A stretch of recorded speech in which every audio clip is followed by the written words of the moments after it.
François Asselineau, merci beaucoup d'avoir accepté de faire une ultime conversation. Donc, commençons peut-être par les voyages. J'ai appris que vous avez été reçu au Japon, par exemple, pays cher entre tous pour vous.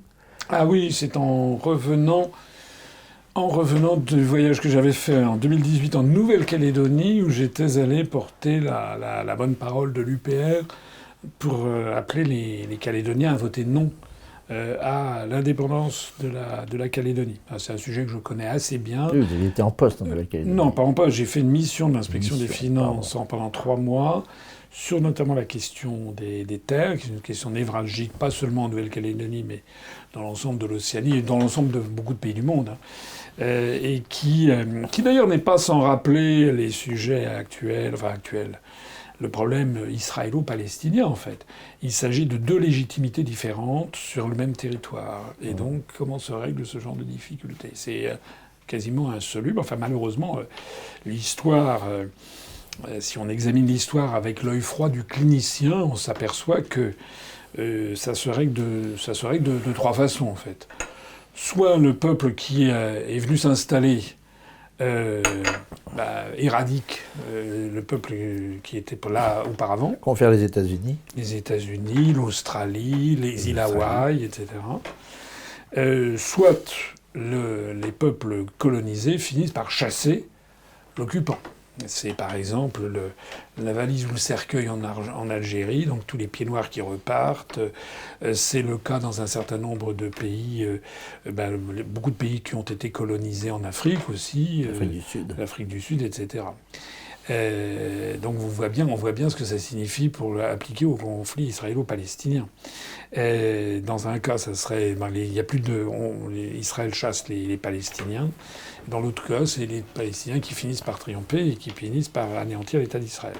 Alors l'histoire montre aussi qu'il y a des cas justement où ça ne s'est pas arrivé comme ça et où ça fait des pommes de discorde. C'est-à-dire que le peuple envahisseur, si j'ose dire, n'a pas complètement surmonté le peuple envahi et réciproquement.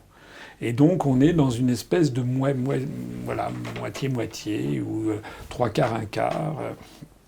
Et ça pose des problèmes. C'est le cas de la Nouvelle-Calédonie. En gros, il y a 40% de Kanaks, 40% de métropolitains, 20% d'allogènes, des Wallisiens, Futuniens, des anciens, des Vietnamiens, des gens de Polynésie, etc. Donc mais on trouve ce problème-là, par exemple aux îles Fidji, qui a été colonisé par le colonisateur britannique et qui a eu l'idée, comme il l'a fait à l'île Maurice, de faire venir, pour cultiver des plantations de canne à sucre, a fait venir des Indiens de l'Inde.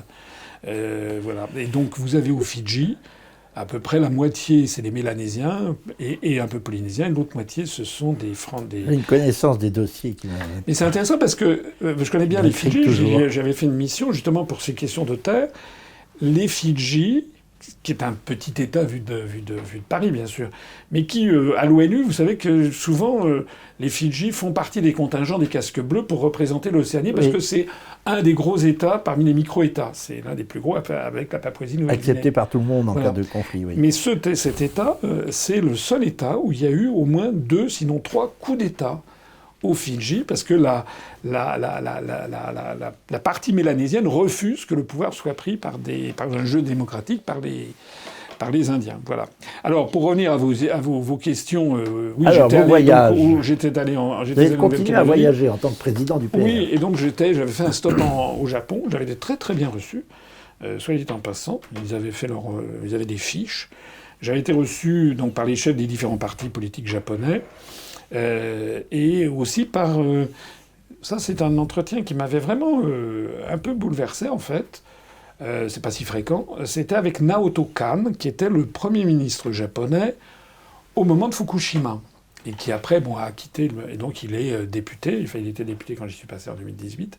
Et donc, à la Diète japonaise, donc le bâtiment... il m'avait reçu dans son bureau, tout à fait sympathique. D'ailleurs, ce qui était drôle, alors, je ne sais pas pourquoi il avait dit ça, mais honnêtement, je le dis sans forfanterie, mais ça m'avait fait sourire intérieurement. Vous savez comment les Japonais sont très, très, très affables et très polis. En plus de ça, il avait vu dans ma bio que je parlais un peu le japonais, ce qui avait prédisposé encore plus que j'avais vécu au Japon. Et il m'avait dit, alors, il paraît que vous êtes le nouveau De Gaulle. C'est incroyable. Alors, est-ce qu'il était allé voir? Je ne sais pas ce qui s'était passé. Enfin, en attendant, il m'avait très gentiment reçu, et il m'avait d'ailleurs dédicacé un ouvrage qu'il avait écrit, parce qu'il m'avait raconté quelles étaient les offres qui avaient été les siennes au moment de l'explosion de la centrale nucléaire de Fukushima, enfin le raz-de-marée. Et il m'a dit, pendant 48 heures, je me suis demandé s'il n'allait pas falloir faire évacuer toute la région du Kanto, la région de Tokyo, c'est-à-dire en gros 50 millions de personnes. Et il m'a dit, ce jour-là, je ne veux plus entendre parler du nucléaire. Il en avait encore, il en tremblait encore, oui, si vous voulez. Donc, ah oui, c'était vraiment impressionnant. Ça était quelqu'un qui avait vraiment été aux affaires. Voilà. Ça, c'est une servitude de chef d'État. En cas de coup dur, absolument. Caractère lui, de premier trempé. ministre. Hein, oui. Je suis pas sûr que. Vous savez, la politique japonaise est un peu un truc un peu. C'est pas génial, quoi, comme truc. C'est quasiment toujours le même parti libéral-démocrate depuis la fin de la Seconde Guerre mondiale. C'est un peu des clans. Enfin, c'est très clanique. Et le Japon est sous la domination américaine depuis 1945. Il y a des assassinats, un assassinat aussi récemment. Ah oui, il y a eu un assassinat d'un Premier ministre, un ancien Premier ministre, oui, récemment. Donc oui. Il y a beaucoup de réseaux un peu mafieux qui sont sur la politique japonaise. Mais c'est un pays qui a quand même été sous le boisseau des États-Unis, qui n'en sort pas, en fait. Et les États-Unis sont en train, d'ailleurs, d'emmener le Japon à la ruine, comme ils sont en train d'emmener l'Allemagne et la France à la ruine. Ils ont imposé au Japon les délocalisations, etc. Le Japon est un pays... Moi, j'ai vécu au Japon en 1981, pendant 1 an et demi. À l'époque, c'était vraiment... prospère. Ah oui, c'était même plus que prospère. C'était l'endroit du monde où il fallait être. C'est-à-dire, à l'époque, on disait 3/5 du PIB des États-Unis avec 3/5 de la superficie de la France. Je sais pas si deuxième puissance économique mondiale. Enfin, c'est quelque chose d'extraordinaire. Ces jours-ci, on vient d'apprendre que maintenant, il est rétrogradé au 4e rang, hein, derrière l'Allemagne, qui est repassée devant le Japon. Je peux vous dire qu'en 81, c'était là où il y avait vraiment de la jeunesse, il y avait des quartiers extraordinaires à Tokyo, à Harajuku, au Omotesando, etc., où il y avait vraiment, c'était de l'inventivité, l'invention du premier, comment on appelait ça, Walkman, vous savez, la première fois qu'on pouvait... Baladeur en français. Baladeur en français. Moi, j'ai vécu tout ça sur place. C'était vraiment l'endroit. Et quand j'y suis retourné en 2018... Quelque chose qui est tombé. Oh là là. C'est un pays en... Et peut-être que les États-Unis vont entraîner dans leur chute un pays tous ceux qu'ils protègent. En plein ralentissement, en perte de vitesse, d'une façon. Il n'y a plus d'enfants. C'est vraiment, j'ai trouvé ça un peu funèbre. Alors, il y a un autre voyage qui vous a marqué dans cette période-là, avant la présidentielle de 2017, je veux dire. Parce que non, ça, c'est déjà après la présidentielle. Intéressant chez vous, c'est que vous avez vraiment le monde en permanence dans la tête, quoi. Ça, c'est parce que j'ai beaucoup... D'abord, depuis que je suis petit... Vous voyagez. J'adore les voyages. Deuxièmement, et puis les pays étrangers, j'ai ça dans le sang. Deuxièmement, j'ai eu la chance d'avoir des parents qui nous ont fait beaucoup voyager quand j'étais petit. Racontez ça dans la première émission. Voilà, et donc ça, c'était pour découvrir l'Europe. Je ne connais pas tous les pays d'Europe, mais j'en connais quand même la grande majorité. Quand je dis connaître, c'est que j'y ai quand même passé plusieurs semaines. Il y a des pays où j'ai vraiment passé beaucoup de temps, comme l'Italie, par exemple, le Royaume-Uni, l'Allemagne, un peu l'Espagne, etc. Liban, vous m'avez parlé du Liban, alors, je crois aussi. Après, quand j'étais étudiant et puis à la maturité, là, à titre personnel ou à titre professionnel, j'ai beaucoup voyagé dans le monde. J'avais fait le calcul il n'y a pas très longtemps, j'avais été allé dans 94 ou 95 pays du monde. Il y en a quand même 193 aux Nations Unies, donc il y a encore de la marge. Mais c'est pas ce qui s'appelle faire un pays, c'est comme disent nos contemporains. J'ai fait le Japon, j'ai fait l'Italie, etc. Alors, il y a là, des vous pays, voyez vraiment... ça dépend desquels. D'abord, vous voyez les responsables. Au Liban aussi, je crois que vous avez été reçu. Alors j'ai été au Liban, mais après la présidentielle. Oui. C'est un voyage qui m'a beaucoup marqué, j'y étais jamais allé. J'ai trouvé ça passionnément intéressant. En plus, moi j'aime bien le Moyen-Orient, j'aime bien l'Orient de façon générale. Vous connaissez le Liban, je suis allé notamment à Baalbek, j'ai trouvé ça absolument extraordinaire. La montagne est belle. Et puis on est vraiment tout à côté de la Syrie en fait, hein, Baalbek. On trouve d'ailleurs à Baalbek, dans les ruines de Baalbek, un truc extraordinaire, c'est magnifique, mais on trouve une plaque de marbre qui commémore le voyage du Kronprinz allemand en 1911 ou je ne sais pas quoi, puisque je vous rappelais quand même que l'une des causes de la Première Guerre mondiale, parmi un certain nombre d'autres, c'est le fameux Bagdad-Bahn, c'est-à-dire le chemin de fer allemand qui allait jusqu'à Bagdad en Irak. Avec l'aide de la Turquie. Voilà, et pour des questions d'hydrocarbures déjà. Oui. Et donc le Kronprinz a fait un voyage juste arrêté là, et si je suis plus en 1911, on voit ça, je trouve ça c'est l'histoire. Bon. Je garde quand même 2-3 souvenirs plus pittoresque de mon voyage au Liban. J'ai été reçu honnêtement par toutes les communautés, vraiment les chrétiens maronites, les chrétiens d'Arménie, le patriarche arménien, les musulmans sunnites, avec chacun son territoire. Oui, c'était vraiment impressionnant. Ça ne nous menace pas, ça Il n'y a que 2 personnes qui ne m'ont pas reçu, parmi toutes celles que j'avais demandées. J'ai été reçu par des ministres. Il n'y a que 2 personnes qui ne m'ont pas reçu. La première, c'est l'ambassadeur de France. Voilà. J'avais fait valoir, j'étais quand même un ancien candidat à l'élection présidentielle. J'avais fait 1% des suffrages. Bon, j'étais un haut fonctionnaire, demander une audience de courtoisie ou simplement... Oui, de courtoisie, ça n'aurait pas apporté grand-chose. Voilà, donc, mais c'est allé au point qu'on n'a même pas eu de réponse. Et l'autre on a appelé 2-3 fois, même pas une réponse négative. Et l'autre personne qui ne vous a pas reçu ? L'autre personne, c'est M. Michel Aoun, le président de la République. Bon. Alors que j'avais été reçu par son ambassadeur à Paris qui m'avait dit aucun problème. Sur place, il y a eu un problème. Peut-être qu'entre-temps, il s'est passé quelque chose. Bon, je suis absolument convaincu que l'ambassade de France est intervenue pour que je ne sois pas reçu. Enfin bon, à part ça, il y a eu des choses vraiment intéressantes sur effectivement un pays qui a été si proche de la France et qui, malheureusement, ne serait-ce qu'à cause des évolutions démographiques et puis du retrait de la place de la France, il y a des choses que j'ai trouvées un petit peu poignantes. Par exemple, la maison de Gaulle a séjourné. Oui, par exemple. En 29, oui. Voilà. Il a été, lui, pour le coup, en poste. En poste, là-bas. Près de 2 ans. Oui, 29 et 30, oui. Ça devait... Enfin, je sais pas, le gouvernement français pourrait intervenir pour faire un musée de Gaulle. Nous, c'est une maison en ruine, en fait. Ça tombe en déliquescence. Il y a une chose triste aussi au Liban. J'en parle parce que ça pourrait menacer la France. C'est cette partition générale, c'est-à-dire un territoire, une confession, un parti en position de force, cette peau léopard, vous voyez, c'est-à-dire avec des c'est la libanisation, bien sûr.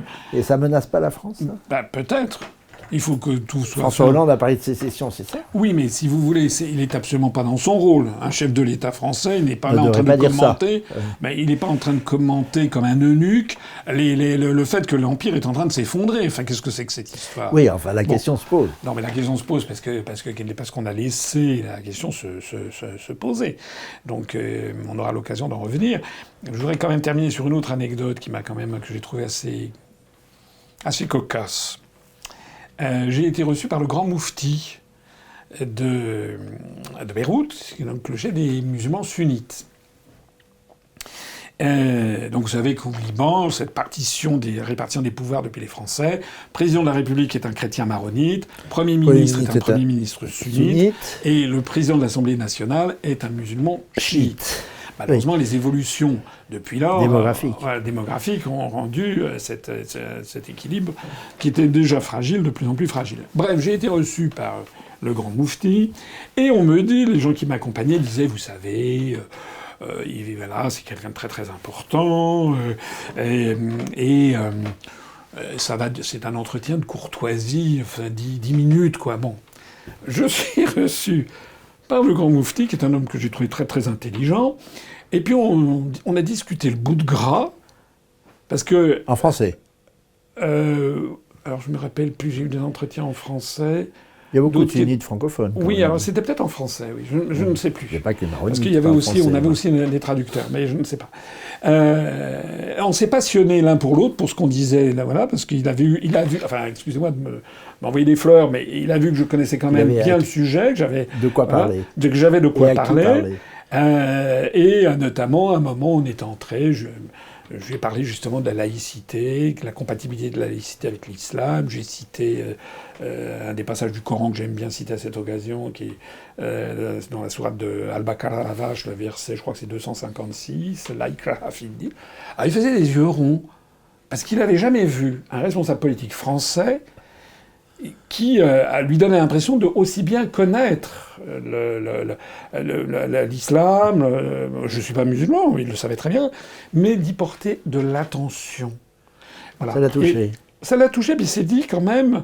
Et d'ailleurs, il était d'accord, parce qu'à partir du moment où vous parlez aux gens avec le cœur, que vous leur portez de l'attention, que vous leur dites « moi, je ne suis pas musulman, mais je conçois que vous soyez musulman », Et je m'intéresse à vous. Voilà. Eh bien, franchement, ça change tout. Et il m'a raconté une anecdote, alors elle va faire grincer certaines dents. Mais enfin, il a rigolé avec moi parce que il m'a dit que Madame Le Pen était venue à Beyrouth et avait sollicité un entretien. Ah, le voile. Voilà. Et donc, quand elle avait voulu entrer, on lui avait demandé de mettre quelque chose sur la tête. Bon. Et donc, elle avait fait à ce moment-là, elle avait refusé d'entrer et elle avait fait un scandale.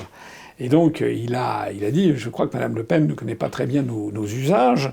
Il était assez fin parce qu'il m'a dit, mais lorsqu'on voit le pape, une femme doit faire quoi ? Mentille. Ben moi, je sais que j'ai été avec ma femme au Vatican, reçu par Vous avez Jean-Paul II, je raconté vous l'avais ça, raconté. dans la deuxième émission. Il y avait à l'époque, on avait au Quai d'Orsay des mantilles de fonction pour toutes les dames qui étaient reçues par le pape, une femme. Alors, j'ai vu que Brigitte Macron, elle, maintenant s'est dispensée de mettre une mantille. Enfin, tout fout le camp, comme disait l'autre. Les femmes ne mettent plus de mantille, le pape n'est plus vraiment un pape, il tient le discours de Klaus Schwab, enfin bon, on est dans un monde un peu particulier. Mais c'était quand même assez drôle, en fait. Parce qu'effectivement, si Mme Le Pen va aller voir le pape, normalement, les us et coutumes, c'est que les femmes devant le Saint-Père doivent être une petite mantille. Vous avez raconté ça et vous nous avez dit à plusieurs reprises que de tous les candidats en 2017, vous étiez certainement celui qui connaissait le plus de responsables à travers le monde. Alors, il y avait peut-être François Fillon, quand même, qui avait été Premier ministre. Peut-être, oui. Il connaissait du monde. Quand même, il connaissait du monde. Mais peut-être pas... Mais peut-être pas comme moi. Parce que j'ai quand même une particularité, je pense, c'est que j'ai beaucoup roulé ma bosse, comme on dirait. Et beaucoup lu. Et roulé ma bosse dans des conditions... Moi, je suis allé au Yémen avec ma femme, c'était avant la réunification. On a été pris dans une tempête de sable dans la plaine de la Tihama, c'est là, près de Mocha. Mocha, c'est là que vient le café. Avec une tempête de sable, on s'est réfugiés, c'était quasiment biblique comme scène, on s'est réfugiés chez un couple qui avait, je sais pas, 25, 27 ans, ils avaient déjà 2-3 enfants, c'était dans une hutte en branchage. C'était des gens incroyablement démunis. Et qu'est-ce qu'ils nous ont fait tout de suite ? Les dates, le café, enfin c'était le café. Le café, Mocha, oui, pardon. Et si vous voulez, il y a ça qu'on trouve...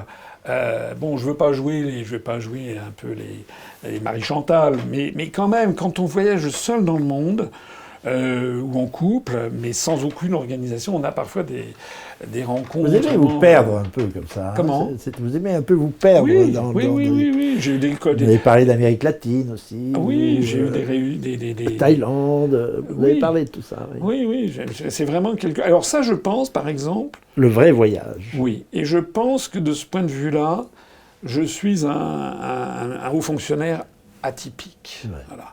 Et même, je suis atypique dans ma génération, et même parce que les élites françaises, enfin ce qu'on appelle les élites, eux, quand on leur parle de l'étranger, c'est les États-Unis. New York, moi je suis allé à New York, Je suis allé en Californie, je suis allé aux îles Hawaï américaines, je suis allé sur la côte est, je suis allé en Pennsylvanie, je suis allé à Philadelphie, Boston, je suis allé à Chicago. Je connais pas tous les États-Unis, mais je connais... Bon. C'est un pays où il y a des individualités qui sont des gens tout à fait charmants, ça c'est vrai. C'est un pays où on trouve tout et son contraire. Il y a des endroits qui sont... j'ai des souvenirs qui datent un peu. J'étais allé à Los Angeles et San Francisco quand j'étais à HEC. Quand je vois ce que, paraît-il, c'est devenu San Francisco maintenant, qui est une espèce d'égout à ciel ouvert, c'est terrible. C'est pas reluisant. Non, c'est pas reluisant. Mais non, mais les États-Unis sont en pleine décadence. Voilà. Nos contemporains ne le savent pas. Voilà. Et vous mettez le doigt, pardon de vous interrompre, François Asselineau, c'est quelque chose d'important. Nos élites, enfin nos oligarques, nos oligarchies sont polarisées sur les États-Unis et s'enferment un peu dans l'univers atlantique au point de négliger le reste du monde. On le voit beaucoup aujourd'hui. Absolument.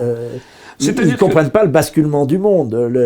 La réunion des BRICS en août dernier, en Afrique du Sud, en août 2023, pour eux, c'est un coup de tonnerre et je ne sais pas s'ils intègrent ce que ça veut dire, le basculement du monde. La communauté internationale, on a fait des gorges chaudes avec la communauté internationale, ça n'est plus aujourd'hui que les États-Unis et les quelques pays qui les suivent, pour leur malheur le plus souvent, comme on le disait à propos du Japon. La vraie communauté internationale, maintenant, qui regroupe des pays représentant plus de la majorité, une nette majorité de la population mondiale, une nette partie des sources d'énergie, d'approvisionnement, c'est peut-être elle, notamment d'ailleurs dans le conflit du Proche-Orient, mais on en parlera plus tard si vous voulez, qui est en train de prendre la main. Et nos élites parisiennes sont enfermées là-dedans, par exemple, ignorent tout à fait la francophonie, les ressources de la francophonie. Il y a une francophonie, contrairement à ce qu'on répète sans cesse, très, très dynamique. Les oligarques français restent fixés sur le voyage de New York, de Boston ou de Los Angeles et sur un univers qui se rétrécit. Ah, mais ça, je suis... Vous êtes d'accord là-dessus? Je pense que vous en êtes un des prophètes. Sur beaucoup de choses, mais je suis mille fois d'accord. Moi, je l'ai vécu quand j'étais donc plus jeune. Ça a de grandes conséquences politiques en politique étrangère.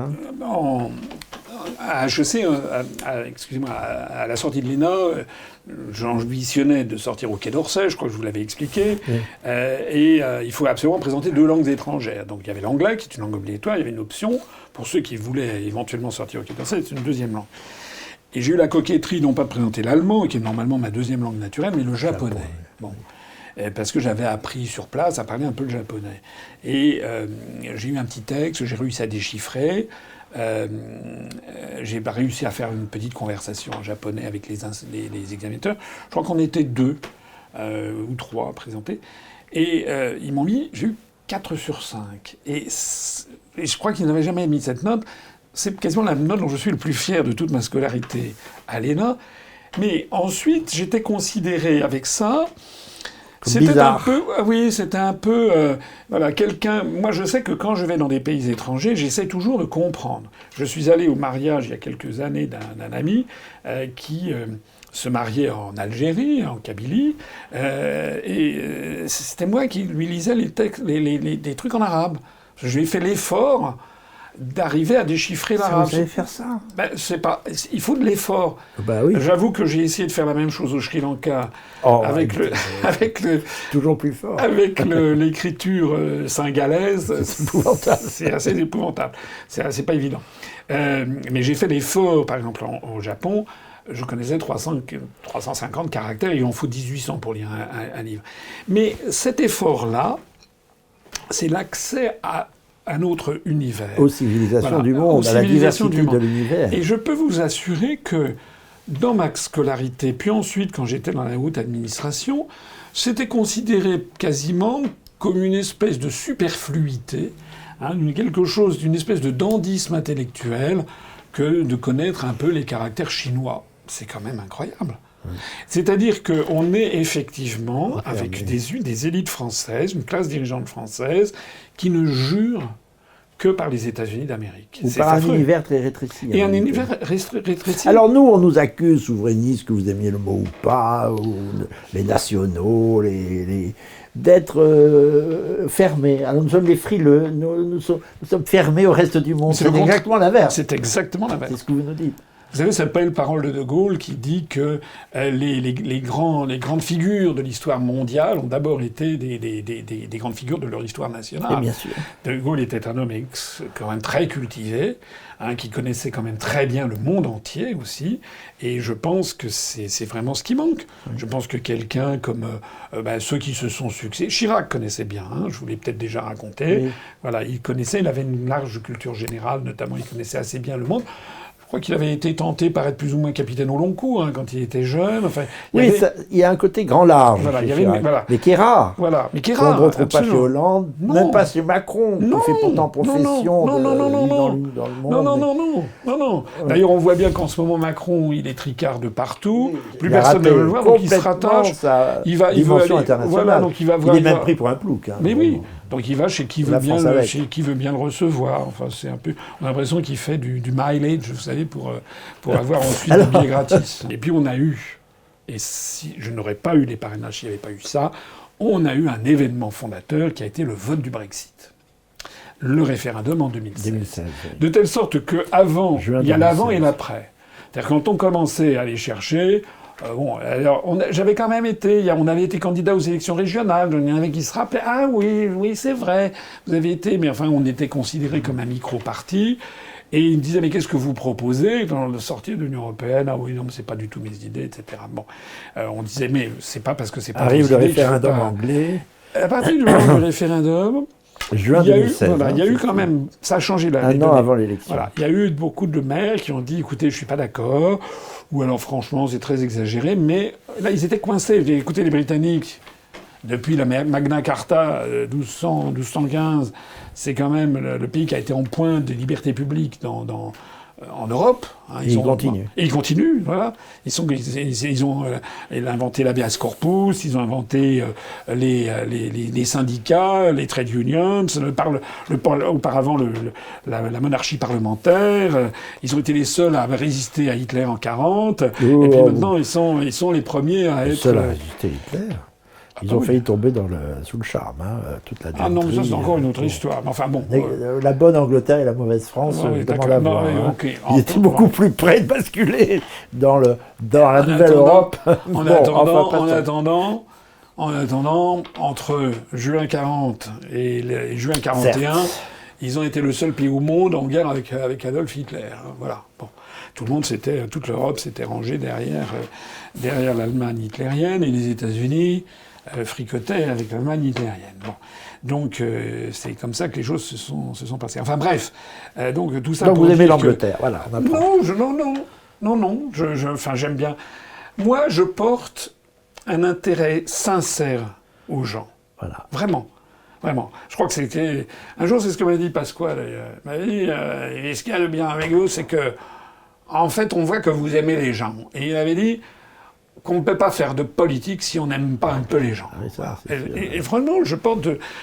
Quand je parlais tout à l'heure de l'islam, je pourrais vous parler pendant des heures de l'hindouisme, du Japon, etc. Mais, d'ailleurs, on l'a fait un petit peu fin, mais...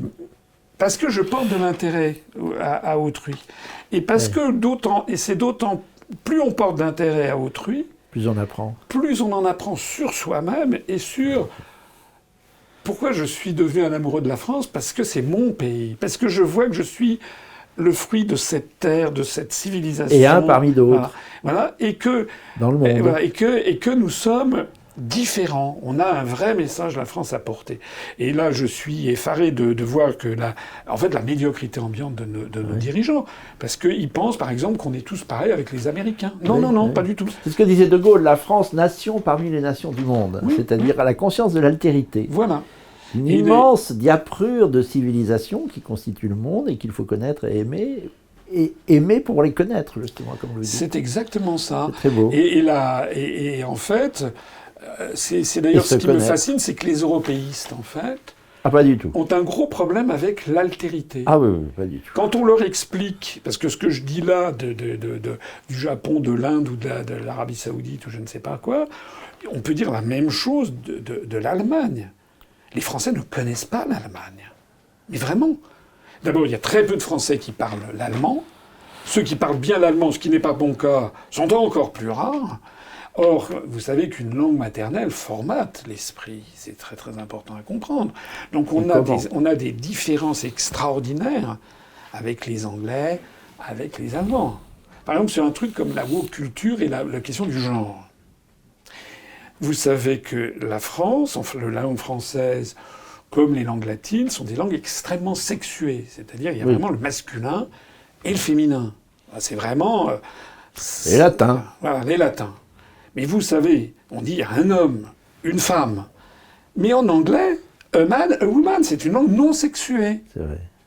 Hein, sauf les avions et les bateaux qui sont féminins, c'est une langue, on dit a man, a woman, a boy, a girl, etc. C'est incroyable. Et moi, j'ai tendance à rapprocher ça de cette espèce de confusion des genres qui est aujourd'hui consubstantielle à la langue anglaise. Maintenant, les Allemands, c'est encore autre chose, puisque ils ont 3 genres. Ils ont le neutre. Das. Bon, et ils ont donc der Mann, des die Frau, donc l'homme, la femme, mais par exemple une petite fille, c'est das Mädchen, c'est-à-dire c'est le neutre. C'est encore autre chose. Avec, vous connaissez cette fameuse inversion extraordinaire, il y a des philosophes qui se sont penchés là-dessus. Nous, en France, on dit le soleil et la lune, parce que ça nous paraît tellement évident. Le soleil, c'est la puissance, c'est le roi soleil, etc. La lune, c'est le cycle de 28 jours, c'est le truc variable, c'est quelque chose d'un peu mystérieux.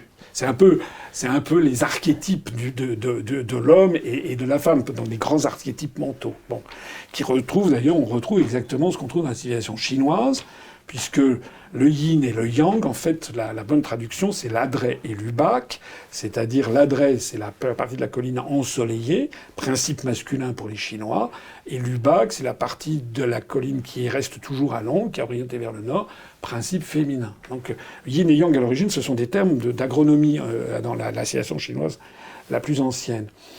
Mais en allemand, on dit die Sonne, la soleil, et der Mond, le lune. Alors, il y a des gens qui ont glosé là-dessus, sur cette espèce d'attirance trouble, parfois, du peuple allemand, pour des espèces de forces, comment dirais-je, telluriques, inquiétantes. On pense éventuellement même... Enfin, certains poussent le bouchon assez loin en y voyant vous savez, des cérémonies nazies, des trucs comme ça. C'est une espèce de fascination pour... Oui, c'est la vieille fantasmagorie allemande, remise voilà. Au goût du jour par Wagner. C'est intéressant, franchement. La question des langues est passionnante. Ah. Et alors, justement, ce que vous dites même rejoint une de mes préoccupations. Non seulement les Européens ne se connaissent pas si bien entre eux, la preuve c'est qu'ils se parlent tous en anglais, dans un anglais absolument ridicule, au point que dans les conversations... C'est du globish. Au point que dans les conversations, vous savez, quand chacun parle anglais à sa manière, les Allemands à la manière allemande, les Italiens à la manière italienne, les Polonais... Le taux de compréhension de la Réunion, ça flotte entre 10 et 30%. Hein. On ne comprend pas tout ce qui se passe. Bon. Mais ça, c'est l'ignorance même des européistes pour l'Europe, et pire encore, du reste du monde. Et nos élites, là, elles ignorent tout. Je reviens à mon dada de la francophonie. Ça serait un magnifique atout, la francophonie. Je sais que vous aimez l'invoquer, et vous avez raison, rare en cela parmi vos pairs. Il y a des ressources, d'ailleurs ça permet à la France de ne pas s'enfermer dans l'Occident. Il va mal. Et il y a des ressources dans la francophonie qui va pas si mal. On dit la francophonie ne se foutu pas du tout en Afrique, ne serait-ce que par la croissance démographique, mais aussi la croissance économique est supérieure en Afrique francophone à ce qu'elle est en Afrique anglophone. Il y a de grandes métropoles dynamiques françaises où on parle français en tous les cas. Il n'y a pas que le Québec, il y a aussi l'Afrique, il y a aussi l'Afrique du Nord, il y a aussi, bon, vous parliez du Liban qui est en mauvais état actuellement, mais la francophonie ne se porte pas mal, mais elle est ignorée des Français. Alors, elle est ignorée je crois, pour deux, trois choses. D'abord parce que elle a été un petit peu trop captée, me semble-t-il, par des gens qui voulaient être trop puristes sur la langue française. Voilà.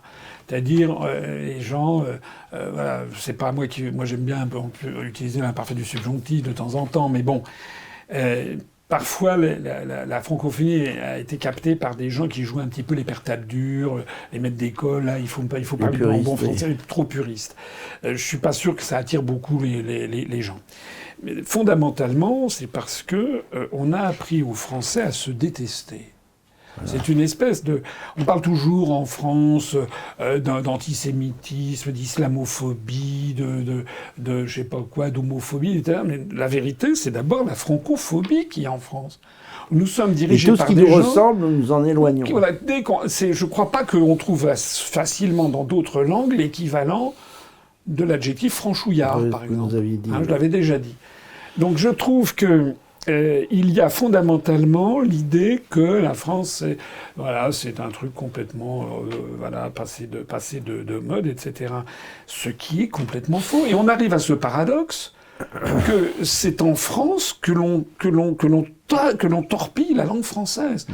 Au moment où, rappelez-vous, il y a une dizaine d'années, il y avait eu la loi Fioraso, du nom de Madame Fioraso, qui était des universités, et qui avait fait en sorte que l'on puisse avoir des cours et des scolarités en France en langues étrangères. Mais Mme Pécresse y était entendue comme précédente du temps Fillon, ce qui est contraire au principe, autorisant des cours en anglais. Alors, moi je trouve... Ce qui est courant, par exemple, à Sciences Po. Oui, mais ce qui est délirant, c'est que je suis tout à fait favorable à l'ouverture sur l'étranger. C'est pas moi qu'il faut le dire. Bon, je serais favorable personnellement à ce que dans les écoles de la République, on apprenne non seulement l'anglais, mais l'allemand, mais aussi le russe, le chinois, l'hindi, l'espagnol, enfin des grandes langues du monde. Actuellement, je crois qu'il y a moins de Français qui apprennent la langue chinoise, enfin le mandarin, que de Chinois qui apprennent le français. Ah, que le breton. Il y a beaucoup de Chinois qui apprennent le français, ne serait-ce que pour faire du commerce avec l'Afrique aussi, vous savez ça. Alors ça veut dire c'est dément quand on y réfléchit. C'est l'enfermement. L'enfermement. Dans un univers qui n'est même pas la France, puisqu'il est détesté, cet univers, par la plupart des... Au moment de la loi Fioraso, méconnu et méprisé. Au moment de la loi Fioraso, on avait pris parti contre la loi Fioraso. Et je me rappelle, j'avais été invité sur Canal 23, une chaîne de télévision, je ne sais pas si elle existe encore, à un débat où il y avait eu, je ne sais plus qui, du journal Le Monde, il y avait une représentante de je sais pas quoi, du NPA, il y avait eu le président de l'université de Toulouse 3, etc. Et puis il y avait moi, et il y avait Calix Beyala, qui est une romancière camerounaise. Bon. Et j'étais, jusqu'à ce qu'elle prenne la parole, j'étais le seul à partir en guerre contre cette loi, en disant c'était tout à fait scandaleux. C'était que moi j'étais pour l'enseignement des langues, mais ce qui se passe en ce moment, c'est plus l'enseignement des langues. Par exemple, à l'IEP de Paris, vous avez la possibilité d'avoir des cours. Je me demande même si ça n'est pas obligatoire. Oui, c'est obligatoire. Tous les cours, oui, c'est obligatoire. dans tous les sujets. Il y a des sujets sur lesquels c'est obligatoire, mais même dans les universités, c'est encore pire. Donc ça, c'est quand même scandaleux. C'est d'autant plus scandaleux que c'est bête, puisque justement, il faut protéger la diversité des espèces animales, il faut protéger la diversité des grandes langues du monde, parce que une langue, comme je le disais tout à l'heure, ne véhicule pas la même vision des choses, et il y a peut-être une particularité à la langue française, parce qu'on a eu beaucoup de scientifiques. Vous savez ce que disait... Oui, alors, il y a la question de français scientifique. Pardon, je vous coupe simplement pour glisser une information. Alors, en renfort de ce que vous dites, Dumézil, le grand Georges Dumézil, au moment où il mourait, aux alentours de 2000, a dit il y a 2 fois moins de langues dans le monde qu'en 1900. C'est-à-dire qu'en un siècle, la moitié des langues ont disparu. Et je pense que beaucoup de langues vont disparaître, ne serait-ce qu'à cause des machines. À partir du moment où elles n'ont pas la terminologie, où elles n'ont pas un bassin d'utilisateurs suffisamment nombreux pour que ne serait-ce que les claviers reprennent leur code, elles risquent de disparaître. Il y a un cimetière des langues. Oui, je sais. Et donc, je termine mon propos. Je fais ça, bien sûr. Il y avait la représentante du NPA qui me jetait des regards furibonds. Ah oui, alors Calixte. Et puis, il y avait le président de l'université de Toulouse 3 qui me disait que c'était formidable. En gros, j'étais un ringard et tout. Et puis, d'un seul coup, il y a la romancière africaine, Calixte Beyala, qui a pris la parole faudrait que je le retrouve, c'était avec, je ne sais plus comment il s'appelait ce journaliste, qui a pris la parole et qui s'adressait à tous mes contradicteurs en disant « Vous êtes des traîtres. Vous êtes des traîtres à votre propre langue, à votre propre identité. » Il faut aujourd'hui, c'est malheureusement un cas assez classique dans l'histoire de France d'ailleurs, où il faut que la France est défendue par des gens de l'extérieur plus que par les Français. Moi, j'ai eux-mêmes. entendu, lors d'un sommet francophone, j'ai entendu, je crois que c'était un Béninois, dire « Nous ferons la francophonie sans la France s'il le faut, et même contre elle. » Oui, on en est là. On en est là. Ça montre le degré de détestation de soi, d'abaissement de toute une catégorie. Il y a un point, pardon, sur lequel je ne serais pas d'accord avec vous, sur le purisme. Certes, il y a un excès puriste. Mais grâce à l'Académie française, il est d'ailleurs pas si mauvais que l'Académie française est comme perpétuelle, un Libanais, justement. C'est nouveau, oui. La dimension, depuis quelques semaines. Malouf. La langue française a gardé un peu d'unité, même une notable unité, alors que l'anglais, par exemple, part dans tous les sens. Et évolue tellement, même en Angleterre, que j'ai appris ça, j'étais stupéfait. Est-ce que vous savez ça, François Asselineau? Pour les étudiants qui s'intéressent à Churchill, au discours de Churchill, il faut le traduire en anglais moderne. L'anglais de Churchill n'est plus compréhensible. Celui de Meredith au début du siècle, c'est le Proust anglais 1900-1910, est totalement inconnu, illisible, comme pour nous Rabelais, si vous voulez. Et il faut le traduire en anglais moderne. C'est-à-dire que grâce au purisme, malgré tout, il y a une espèce c'est l'académisme, une constance dans la langue et une universalité protégée parce qu'elle ne part pas dans tous les sens, vous comprenez? Je me suis peut-être mal exprimé. Oui. Je voulais dire que au quotidien, trop souvent, j'ai vu des défenseurs de la langue française qui se battaient sur des points-virgules, sur des choses comme ça. Ce que je voudrais surtout insister, c'est que la langue française, comme vous l'avez dit, et comme je suis d'accord tout à fait, est une langue d'avenir. C'est une langue qu'il faut absolument protéger, défendre et promouvoir, parce que nous ne sommes pas la même chose, c'est pas la même vision du monde que les anglo-saxons. Voilà. C'est vraiment fondamental. Et que la France a été faite par la langue, beaucoup. Voilà, exactement. Ça a été un autre sacré, outre la catholicité, il y a eu l'autre sacré, un sacré laïque. Par exemple, les académiciens, on les appelle les immortels. Ça vous a pas frappé, ça? Oui. Comme s'il y avait une sacralité de la langue. Oui, c'est parce que dès qu'il y en a un qui meurt, il est renouvelé. Oui, et puis ça veut dire aussi que parce qu'on possède la maîtrise de la langue, on atteint une sorte d'immortalité. D'ailleurs, là, je plaiderais même pour le point-virgule. Mais mais moi j'adore le point-virgule. Vous savez ce que dit le grand écrivain Gabriel Matzneff, qui est poursuivi actuellement au bord du désespoir. Je m'accrocherai toujours au point-virgule. Je défendrai beaucoup le point-virgule, je dois dire. Et les particularités de la langue, les sinuosités de la langue, les difficultés de la langue font partie d'une gymnastique de l'esprit qui est tout à notre honneur, à mon avis. Je suis absolument convaincu que c'est une des chances formidables de la France de pouvoir peser dans le monde de demain. C'est tellement vrai que depuis déjà plus de 10 ans, j'avais proposé que la France, sortant de l'Union européenne, se retrouve évidemment avec le Parlement de Strasbourg, qui ne sert plus à rien. Bon. D'ailleurs, c'est ce que souhaitent tous les autres pays. Ils veulent que tout le Parlement soit rallié à Bruxelles. Donc on dit, voilà. Et on a un beau Parlement neuf, qui a 15 ans. Oui, et voilà, je dirais comme ça, parce qu'on paye d'ailleurs des sommes phénoménales pour payer des billets d'avion des Chypriotes pour venir à Strasbourg, enfin. On parlait pas. Et j'avais proposé dans le même mouvement que la France, qui abrite l'UNESCO, qui est donc la filiale, c'est dans le système de l'ONU, l'association pour l'éducation, les sciences et la culture, qui est située à Paris, dans un bâtiment qui a été construit à la fin des années 50, au tournant des années 60, qui a été construit pour à peu près une cinquantaine de pays, comme il y avait à l'époque à l'UNESCO. Il y en a près de 200, non, un peu moins qu'à l'ONU, parce que aux Nations 153, 155. Ça craque de partout, c'est place de Fontenoy. Et donc j'avais proposé, c'est pas nouveau, dans mon programme, ça fait 10 ans que j'ai proposé ça, c'est que on propose aux États membres de l'ONU, de l'UNESCO, de transférer l'UNESCO à Strasbourg.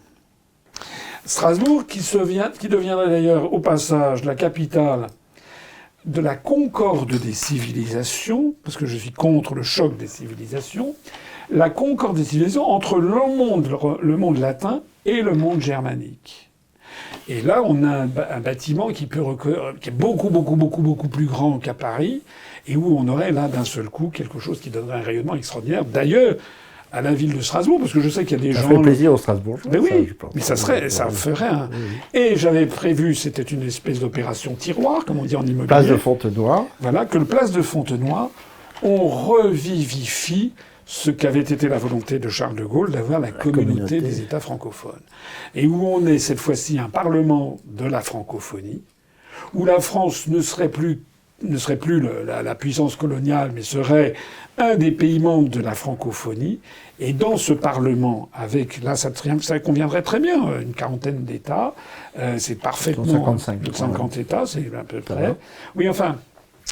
Bon, quand on entre dans le détail... Un peu trop. Il y en a un peu trop, voilà. Il y a eu une tendance un peu du temps de Chirac. Un peu trop de monde. Voilà, quand je vois que le Qatar est dans la francophonie, non.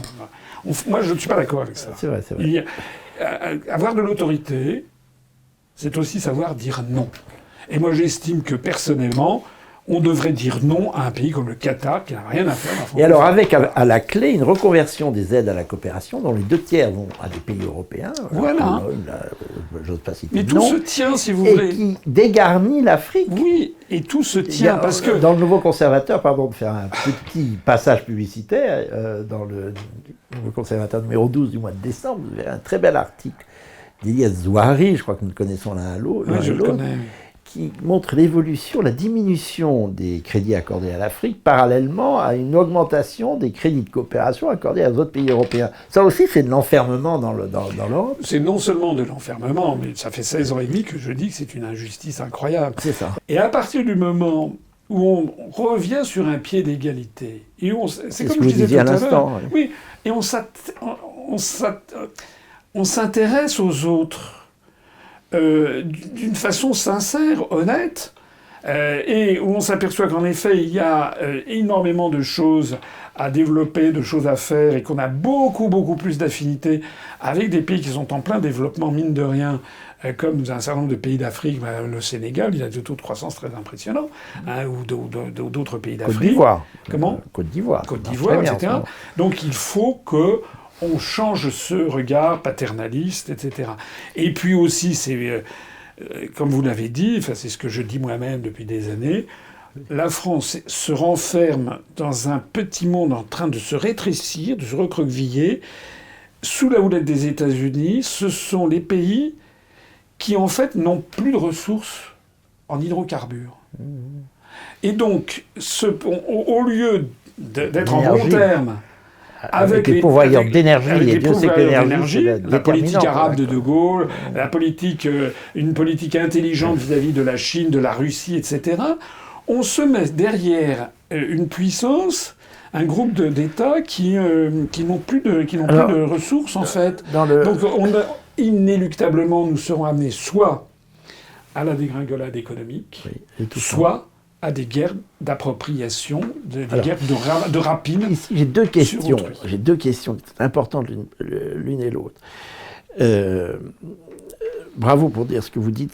Moi, je bois du petit lait. Il y avait autour de cette table, devant cette même table, il y a quelques jours, ici, Loïc Le Floch-Prigent, qui va faire un papier dans le Nouveau Conservateur, toujours lui, au mois de décembre, sur la question que serait l'Afrique sans la France et la France sans l'Afrique, et qui est tout à fait dans vos conceptions. C'est un bel esprit. Magnifique il était esprit. Venu à l'université. Un des plus grands patrons français, parce qu'il ne faut pas croire que les patrons ne sont pas au courant de l'évolution du monde. Il y a une espèce de mépris pour les patrons. Alors certains sont lui, c'est un homme très intelligent. Mais eux voient le monde. Les patrons de Total, par exemple, j'en parle incidemment, parce qu'on veut du mal à Total, enfin, alors que c'est un de nos plus grands fleurons, c'est effrayant, la destruction. Il y a des gens derrière, il y a des structures derrière. Je sais, il faut le dire, ça. Je le dis. Alors, la question. Je vais dire, dans le golfe de Martaban, vous savez où c'est ? Non. C'est au sud de la Birmanie, enfin le Myanmar. Ouais. Total avait des permis d'exploration. On les a persécutés, oui. Ils ont été persécutés par Greenpeace, par ci, par ça, par les associations de défense des droits de l'homme au Myanmar. En fait, c'était financé par les grandes majors américaines. Contre Total. Contre Total. Ils s'en foutent complètement des droits de l'homme. Hein.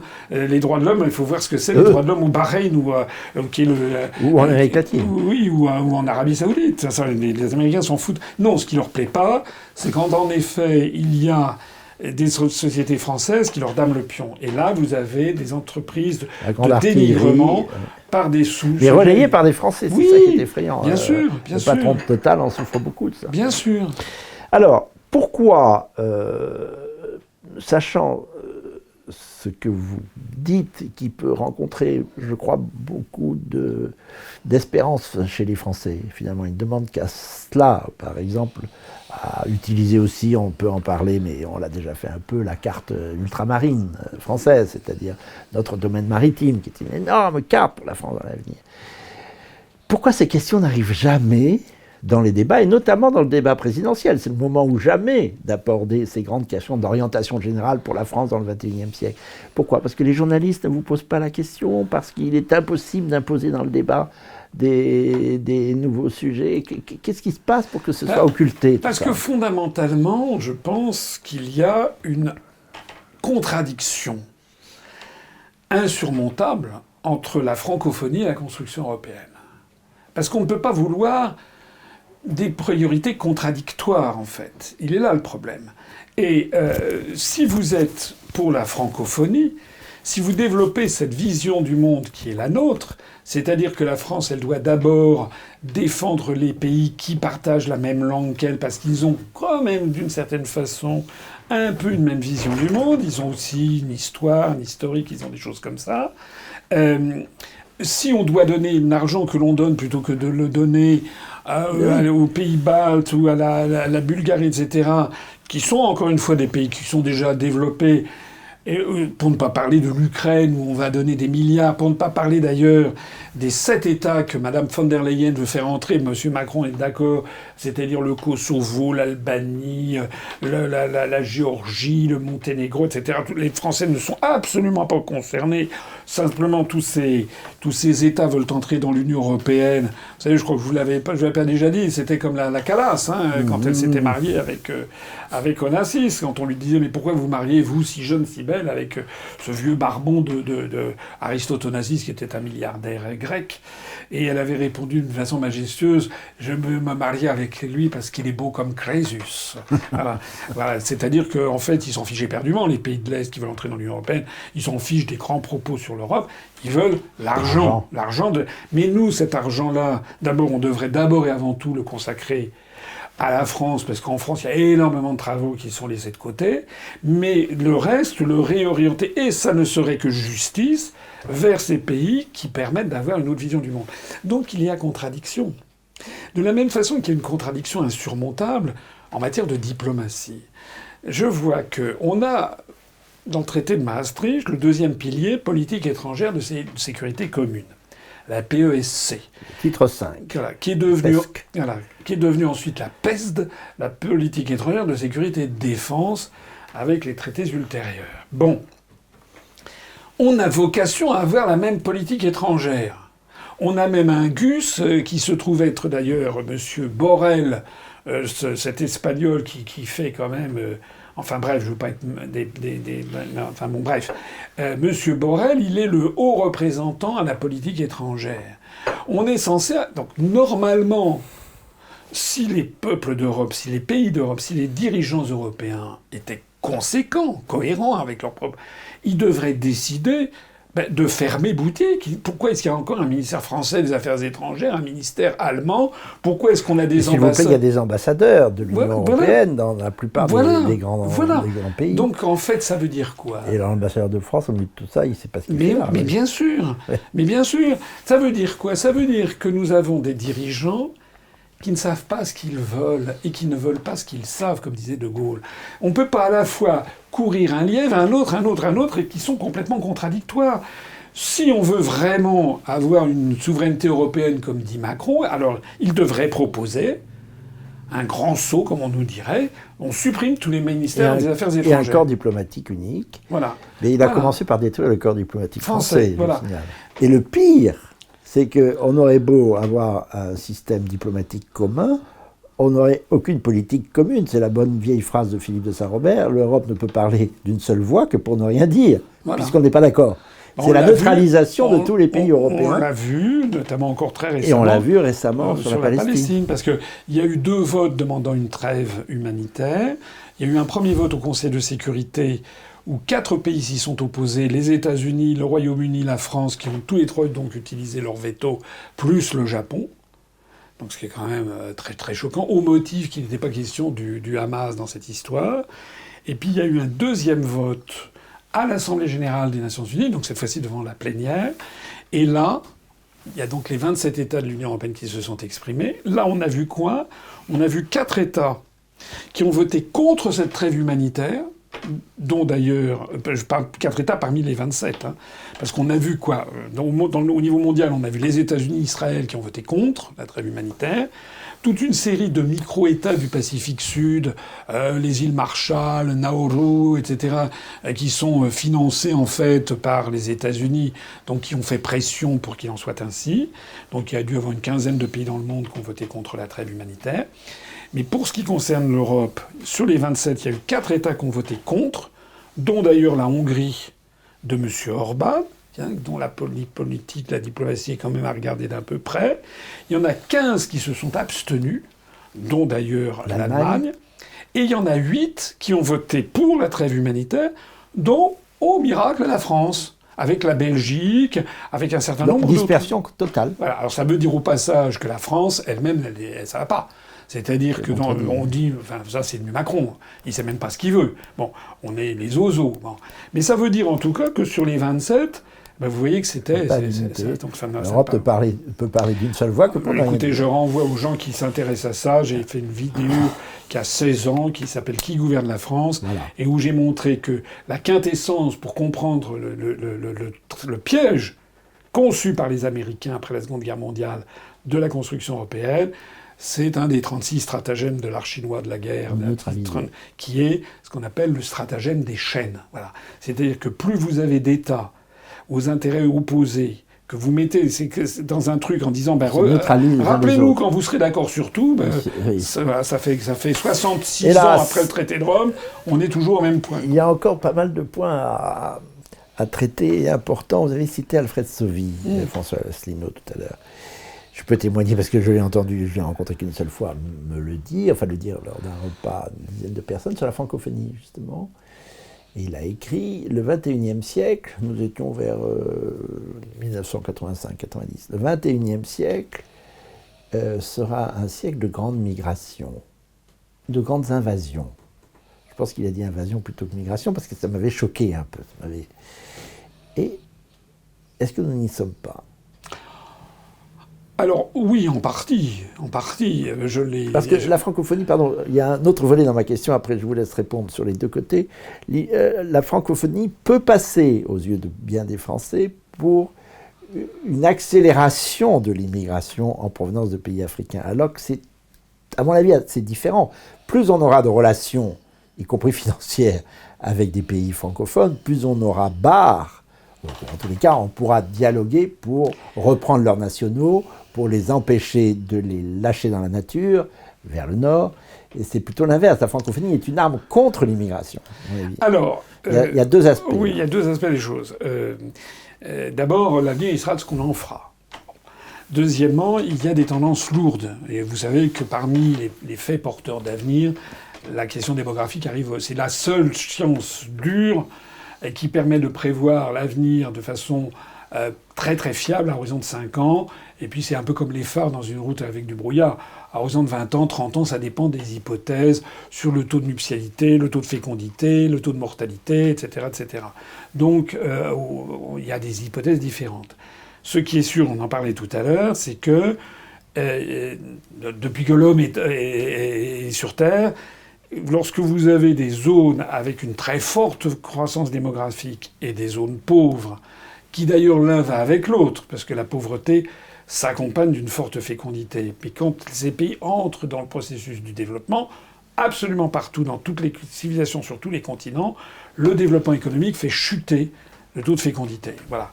Et lorsque vous avez ces zones-là qui sont confrontés ou en face de pays qui, eux, sont en déclin démographique, il y a des phénomènes, c'est comme les hautes pressions et les basses pressions en matière comment dirais-je, de météorologie. Bon. Donc, il y a des pressions migratoires qui sont considérables, qui viennent des pays du Sud. Ça, c'est tout à fait exact. Moi, je suis de ceux qui pensent qu'il faut essayer de ralentir, même de canaliser ce mouvement. Et ça n'est pas avec des rodomontades, avec des procès, avec comment dirais-je, des choses qui font peur à tout le monde, et que l'on y arrivera. On y arrivera d'abord et avant tout, je l'ai dit tout à l'heure, il faut que les pays du Sud se développent. Mais vraiment, il faut que l'on considère que parmi les grandes causes nationales... Mais ils le font. Il ne s'agit pas de dire il faut que. Oui. Il faut mais quand je le dis concevoir, l'accepter et l'accompagner. Oui, de toute façon, ils le feront. Par exemple, ça veut dire aussi... Tout ce que l'on a consenti vis-à-vis de la Chine, où on a transféré des usines, il faut aussi qu'on les transfère vers les pays d'Afrique. Je rencontrais récemment, je ne sais plus qui est quelqu'un qui était un Ivoirien, qui me disait, je ne sais pas si c'est exact, qu'il n'y a même pas une entreprise en Côte d'Ivoire pour fabriquer des tablettes de chocolat. Ils fabriquent du cacao, mais pas les tablettes. Bon, il faut qu'il y ait dans tous ces pays un processus d'industrialisation, un processus... Et ça, il faut s'en donner les moyens. Et les aides que l'on a faites... Ça suppose un esprit aussi qui est rationnel, qui n'est pas présent partout. Hein. C'est une longue maturation. Oui, mais quand même, quand même, le monde africain se développe. Enfin, les pays d'Afrique, parce qu'il y a autant de pays d'ailleurs que... Et il faut que l'aide qui est orientée vers les pays de l'Est européen soit orientée vers les pays du Sud. Ça, j'en suis absolument convaincu. Il ne faut pas faire abstraction d'un phénomène aussi, à propos de la démographie. C'est une arme de combat pour l'islam. C'est ouvertement dit, par exemple, par l'Organisation de la coopération islamique, dans une fameuse déclaration de 85, je crois. 55 pays signent une charte au terme de laquelle, grand 1, la démographie est une arme pour le développement de l'islam dans le monde, et tous les pays signataires doivent encourager leurs coreligionnaires qui sont dans des pays du Nord à y développer la religion islamique. C'est pour ça aussi que je parle d'invasion, parce qu'on est sorti de l'immigration, là. Oui. Il y a eu une immigration polonaise, etc. etc. Là, il y a une immigration qui n'est pas de peuplement. Vous pouvez trouver des citations comme ça, vous trouvez aussi des phénomènes qui sont quand même là pour les contredire. Qui est de conquête. Je ne dis pas... Oui, mais ça c'est du Zemmour que vous faites. Mais Zemmour, le problème de Zemmour, vous voulez que je vous dise ? Dites-moi. C'est qu'il ne dit jamais qui est derrière tout ça. C'est-à-dire ? Qui est-ce qui est derrière le Qatar ? Qui est derrière l'Arabie Saoudite ? Qui est-ce qui finance les frères musulmans dans les banlieues françaises ? Les États-Unis d'Amérique. Vous savez, Kissinger vient de l'admettre. Oui, donc il faut bien comprendre quelque chose. On a joué les apprentis sorciers. Bien sûr, et ceux qui parlent d'Islamérique, par exemple. Hein, comme Peroncel-Hugo. Peroncel-Hugo. Bon, il y a les États-Unis. Je suis désolé, il y a des gens qui disent qu'il y a toujours les États-Unis. Mais oui, les États-Unis ont une vision, ont un objectif de dissolution des États-nations qui peuvent leur faire obstacle. Moi, j'apporte quelque chose au débat. Parce que moi, j'essaie de trouver des solutions. Moi, je ne suis pas là pour jeter de l'huile sur le feu, pour dénoncer à la vindicte publique une partie des habitants de la France. Je ne suis pas là pour prophétiser l'arrivée d'une guerre civile, hein, parce que je vois des gens, M. Zemmour dans son entourage, qui disent ce qui se passe à Gaza, c'est ce qu'il y a dans les banlieues françaises. Mais enfin... qui, encore une fois, finance les banlieues françaises ? D'ailleurs, qui finance le Hamas ? On pourrait aussi le dire. Hein. Ça, j'aimerais aussi que M. Zemmour nous dise qui a financé le Hamas. Mais pourquoi vous prenez le mot pour cible ? Tout le monde est aveugle. Non. Tout le monde n'est pas aveugle. On peut dire la vérité. Donc moi, ce que j'ai dit, ça fait déjà depuis plusieurs années, c'était dans mon programme pour 2022, bien entendu, personne n'en a parlé. Je propose que l'on règle la question en France de l'identité nationale par un changement, une adjonction à la Constitution. Voilà une proposition nette. C'est une proposition très précise. Pourquoi ? Parce que, comme disait De Gaulle, il faut partir des réalités. Les réalités, c'est quoi ? Première réalité, les Français sont très attachés à la laïcité au sens large. C'est-à-dire que les Français n'ont pas envie d'avoir que l'État ou quiconque leur donne des leçons de morale, des trucs à vivre. Alors, les Français, ils sont attachés au fait qu'on peut être catholique, protestant, juif, musulman, sunnite, chiite, hindou, bouddhiste, y compris libre penseur ou athée. Les Français, ils sont attachés. Comme les Français sont attachés à ce que, par exemple, il y ait des hétéros, des homos, etc. Mais tout ceci doit être dans la sphère privée. C'est ça la quintessence de la laïcité à la française. C'est-à-dire, pas de communautarisme affiché, pas de communautarisme ostentatoire. La République ne connaît que les citoyens français. Donc, ce principe-là, je pense, correspond à un vrai souhait des Français, quelles que soient leurs origines. C'est vu à la laïcité en France. Mais les Français sont aussi, dans leur très très grande majorité, y compris des gens qui ne sont pas de religion chrétienne, les Français sont attachés au mode de vie français. C'est quoi le mode de vie français? C'est qu'on a des villages avec une église, qu'il y a les cloches qui sonnent, qu'il y a la messe le dimanche, que le dimanche est un jour férié, qu'il n'y a pas d'interdit alimentaire en France, qu'on boit de l'alcool, heureusement, c'est le premier pays du vin, que l'on mange du porc, que les Français sont attachés à ce que l'on fête Noël, à ce que l'on fête Pâques, que la femme soit l'égale de l'homme, qu'il n'y ait pas, lorsqu'une femme témoigne devant un tribunal, sa parole vaille autant que celle d'un homme, qu'au moment de l'héritage, elle a droit à une part, la même chose que ses frères, par exemple. Tout ça, c'est notre civilisation chrétienne, en fait. Voilà. Et les Français, ils y sont, même si certains tordent le nez à le reconnaître, ils y sont attachés. D'ailleurs, on peut dire que la laïcité est en fait le fruit de cette vision du monde. C'est la fameuse parabole du Christ sur le denier. Rends à César ce qui est à César et rends à Dieu ce qui est à Dieu. Bon. Et c'est la raison pour laquelle... C'est pour ça que je disais qu'elle est très ancienne, en fait. C'est la raison pour laquelle... Voilà. C'est la raison pour laquelle, partant du principe des réalités, je propose que l'on inscrive dans la Constitution française que la France est une république laïque. C'est actuellement le cas. C'est déjà écrit dans la Constitution. Mais j'ajoute de tradition chrétienne. Et ça change tout. Pourquoi ? Parce que d'abord, la laïcité, la loi de 1905, le petit père Combes, c'était une époque où il y avait peut-être 20-25% de libres penseurs ou d'athées, mais les 75% restants, il y en avait 98% qui étaient catholiques, 2%, enfin, 95% catholiques, 2% protestants, 2-3% protestants et 1% juifs. Les musulmans, ça n'existait pas en 1905, en France. Je parle de la France métropolitaine. Bon. La proportion de juifs, à mon avis, est un peu supérieure. Enfin bon, peu importe. Et donc, ce que je dis, c'est qu'à notre époque, on va tout droit vers des problèmes d'identitaire. Mais moi, je les regarde en face. Par exemple, regardez ce qui se passe en Allemagne, dans la ville de Cologne, ou maintenant dans le Bronx, je crois, aux États-Unis, où vous avez des mosquées qui construisent des minarets et qui ont obtenu l'appel du muezzin 5 fois par jour. Moi, je pense que ça, si vous avez en France des mosquées avec l'appel du muezzin 5 fois par jour, ça, c'est plus la France.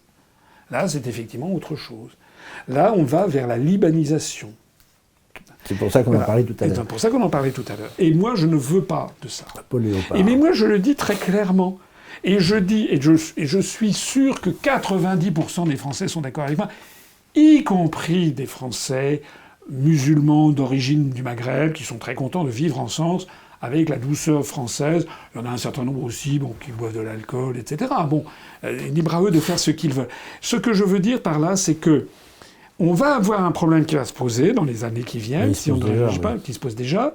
Et malheureusement, actuellement, avec cette loi de la laïcité, en plus de ça, ça dépend de Pierre-Paul Jacques, un type chargé au Conseil d'État de trancher pour le peuple français qui, d'un seul coup, il suffit qu'actuellement, je crois que celui qui est plus ou moins chargé des libertés publiques au Conseil d'État, c'est quelqu'un qui est finalement très, très à l'aise avec le communautarisme et qui peut très bien nous dire demain, eh ben c'est normal, en effet, que face à Notre-Dame, on a construit une mosquée avec des minarets et puis l'appel du muezzin. Mais ça, je pense que c'est... que la modification constitutionnelle invoquant la tradition chrétienne de la France... Ben oui, je pense que c'est justement fait pour ça. Mais oui, parce que sinon, on va vers quoi? On va vers le fait que les musulmans... Du moins, certains d'entre eux demanderont que le jour férié, le week-end, ça soit le jeudi et le vendredi, que des juifs demanderont que ça soit le Shabbat le samedi, et après ça, les cathos, ça sera le dimanche, et puis après ça, on aura toutes les fêtes carillonnées. Pourquoi est-ce que la fête de Pâques est fériée et que on n'a pas l'Aïd el-Kébir, par exemple, ou l'Aïd el-Fitr, qui ne sont pas fériés? Donc on est face à une dissolution, en fait, et à un processus de libanisation. C'est la raison pour laquelle, à partir du moment où nous avons ça, et que les gens me comprennent bien, dans mon esprit, les musulmans ont tout à fait le droit de rester musulmans, comme les juifs de rester juifs, comme les hindous de rester hindous, mais dans ce cadre de ce que j'appelle ce savoir-vivre en commun, qui est de garder ça dans leur sphère privée, c'est-à-dire sans en faire une ostentation. C'est aussi simple que ça. Et vous savez, à l'UPR, il y a beaucoup de Français d'origine du Maghreb, d'ailleurs, et qui est d'origine du musulman, on en a, hein, peut-être plus que dans d'autres partis, et qui approuvent ce que je dis. Parce qu'ils savent que ce que je dis est fondé sur la réalité, sur le souhait de garantir la paix civile, et aussi sur le respect. Parce que ce que j'ajoute à tout ça, c'est que moi, si j'étais président de la République, j'arrête immédiatement toutes les campagnes de déstabilisation des autres pays et les trucs où on explique à tel pays qu'il faut arrêter que je sais pas quoi, que la woke culture, la cancel culture. Enfin, vous savez par exemple que Macron a créé un poste d'ambassadeur aux droits LGBT. Et on a donc on a un ambassadeur qui va dans les pays d'Afrique pour dire voilà ce qu'il faut faire.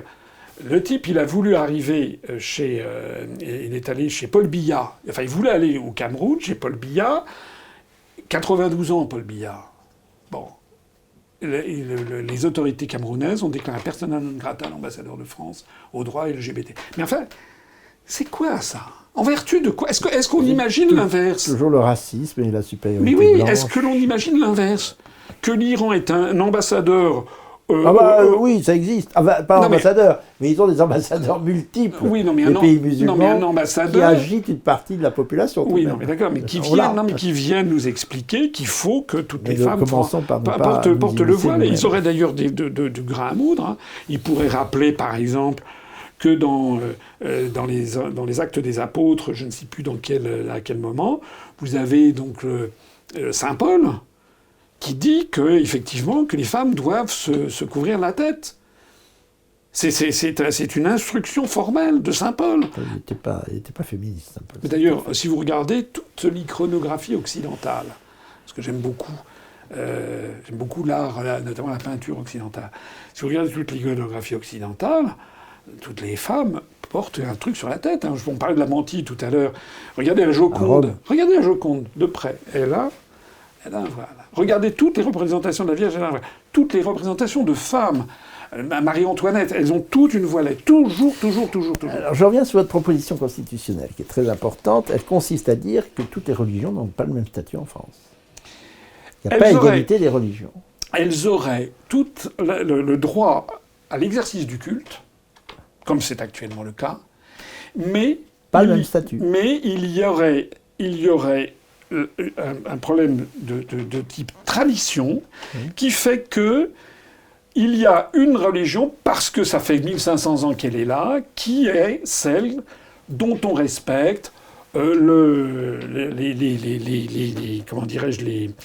dimanche férié, les fêtes fériées, que l'on respecte le fait qu'il y a un clocher, etc. La France, par exemple, qui s'est bien vu, et des Français. C'est pas tellement c'est pas une religion qui aurait un statut, disons, ça participe de notre identité. On a bien vu cet attachement lors de l'incendie de Notre-Dame. Oui, par exemple. Vous avez été ému ce jour-là ? Bien sûr, comme tout le monde. Oui. Mais j'ai d'autant plus été ému que j'ai pensé à deux choses. D'abord, j'ai trouvé que c'était de mauvais augure.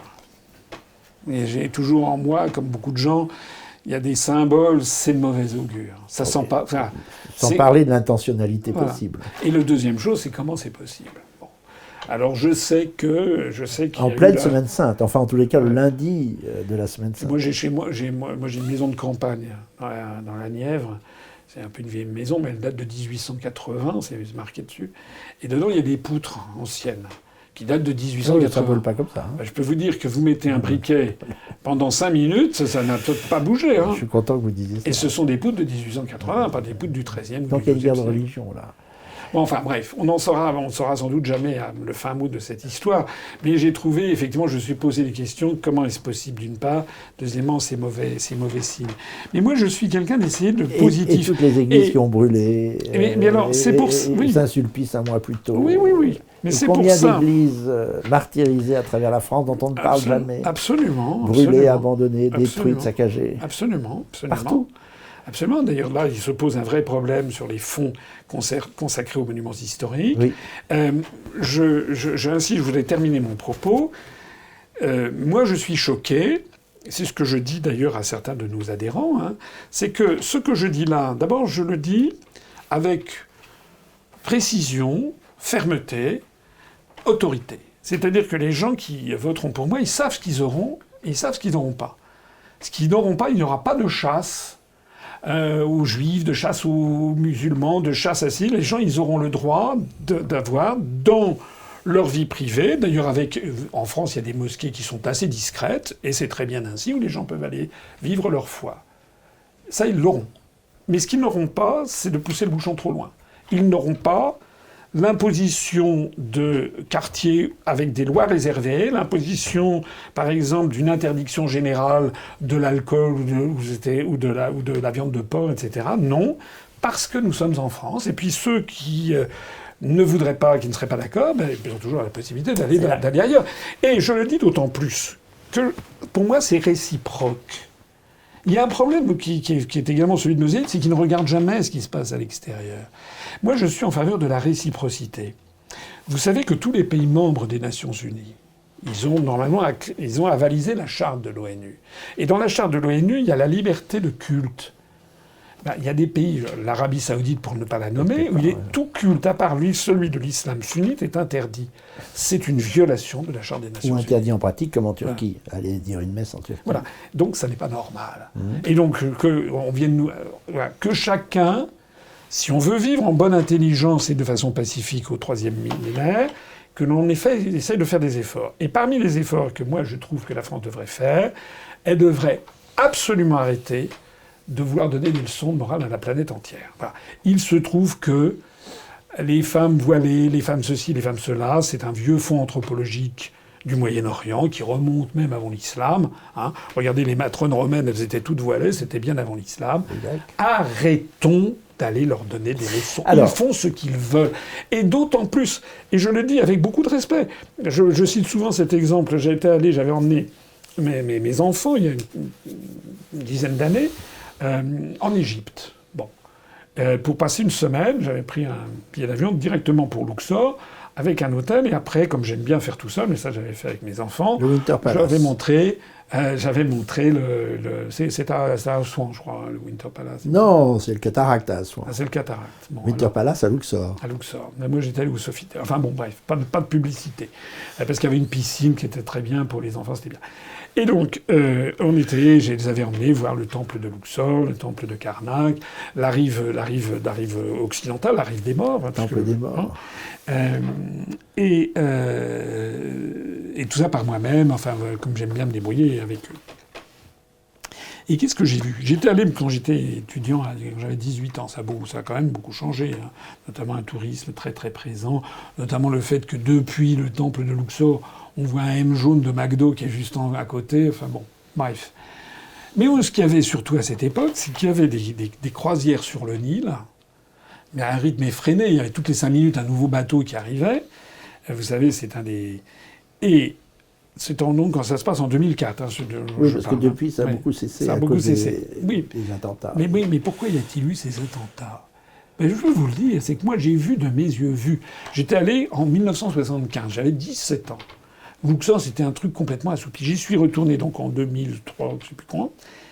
Il y avait des gens qui descendaient, des touristes qui descendaient de ces navires.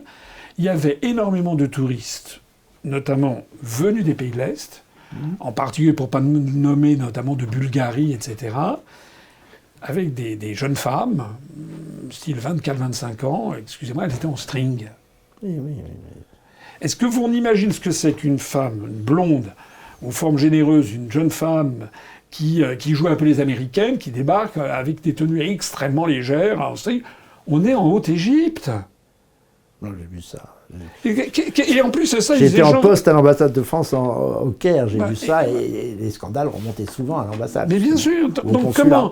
Ça, c'est un carburant. C'est vraiment, je le dis beaucoup, vraiment avec force. Avec le feu. Et puis c'est un mépris pour l'autre.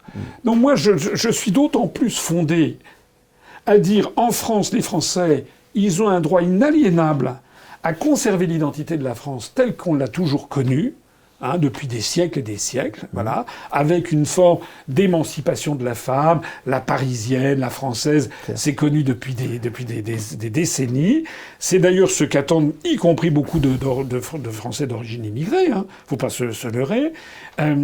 Nous, c'est comme ça, et ça ne sera pas autrement. Voilà. Mais on va pas non plus, nous, aller vous dire comment il faut se comporter. Et encore moins les détruire, parce que combien de pays arabes avons-nous détruits? Ça a beaucoup excité aussi. Bien sûr. Ça excite bien beaucoup sûr. le ressentiment. En fait, il faut revenir, je crois que la clé de l'avenir... C'est une clé de l'islamisme. Oui, la clé de l'avenir, c'est un respect mutuel. Voilà. Alors, je vais vous citer une phrase, parce que je voudrais qu'on finisse là-dessus, et là, nous n'avons plus qu'une petite quart d'heure de conversation. Une très belle phrase que j'aime beaucoup de Paul Claudel. Ce que chacun peut apporter de meilleur au monde, c'est lui-même. Et alors, ça suppose que nous soyons d'abord nous-mêmes, assez conscients de nous-mêmes, ce que nous ne sommes pas, et assez fiers de nous-mêmes, porteurs de notre civilisation, pour pouvoir nous tourner, comme vous le faites, vers les autres, et puis s'entendre, cohabiter. Et cette phrase-là, elle nous oblige, j'aimerais qu'on en parle un peu pour finir, à mener une grande politique culturelle, en réalité, que nous ne menons pas. Ça commence par l'éducation nationale. Ça commence peut-être par l'exaltation, en tous les cas l'illustration de la beauté, de la grandeur, de la continuité de la politique de la France, de l'histoire de France. Et puis ça se prolonge aussi par la connaissance de la littérature française, des arts français.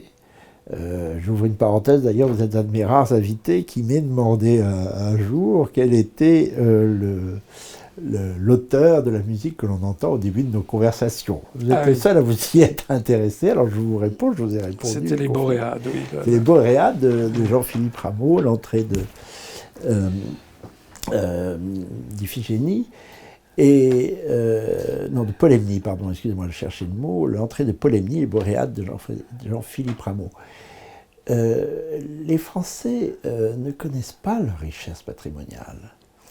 Et là, je serai président de la République, vous souhaitez l'être, c'est à mettre, je crois, ça l'est déjà dans votre programme, mais en très grand. Faire que les Français aiment la France en connaissant son patrimoine, ses particularismes, ses richesses et son histoire et sa langue. Un retour sur soi pour nous tourner vers les autres, c'est la phrase de Claudel, ce que chacun peut apporter de meilleur au monde, c'est lui-même. Et qu'est-ce que c'est qu'un monde en ordre? C'est un monde où les Japonais sont Japonais, où les Égyptiens sont Égyptiens, les Mexicains Mexicains, les Allemands Allemands. Et c'est ce qui fait d'ailleurs que dans 100 ans, le monde sera encore intéressant. Ou pas.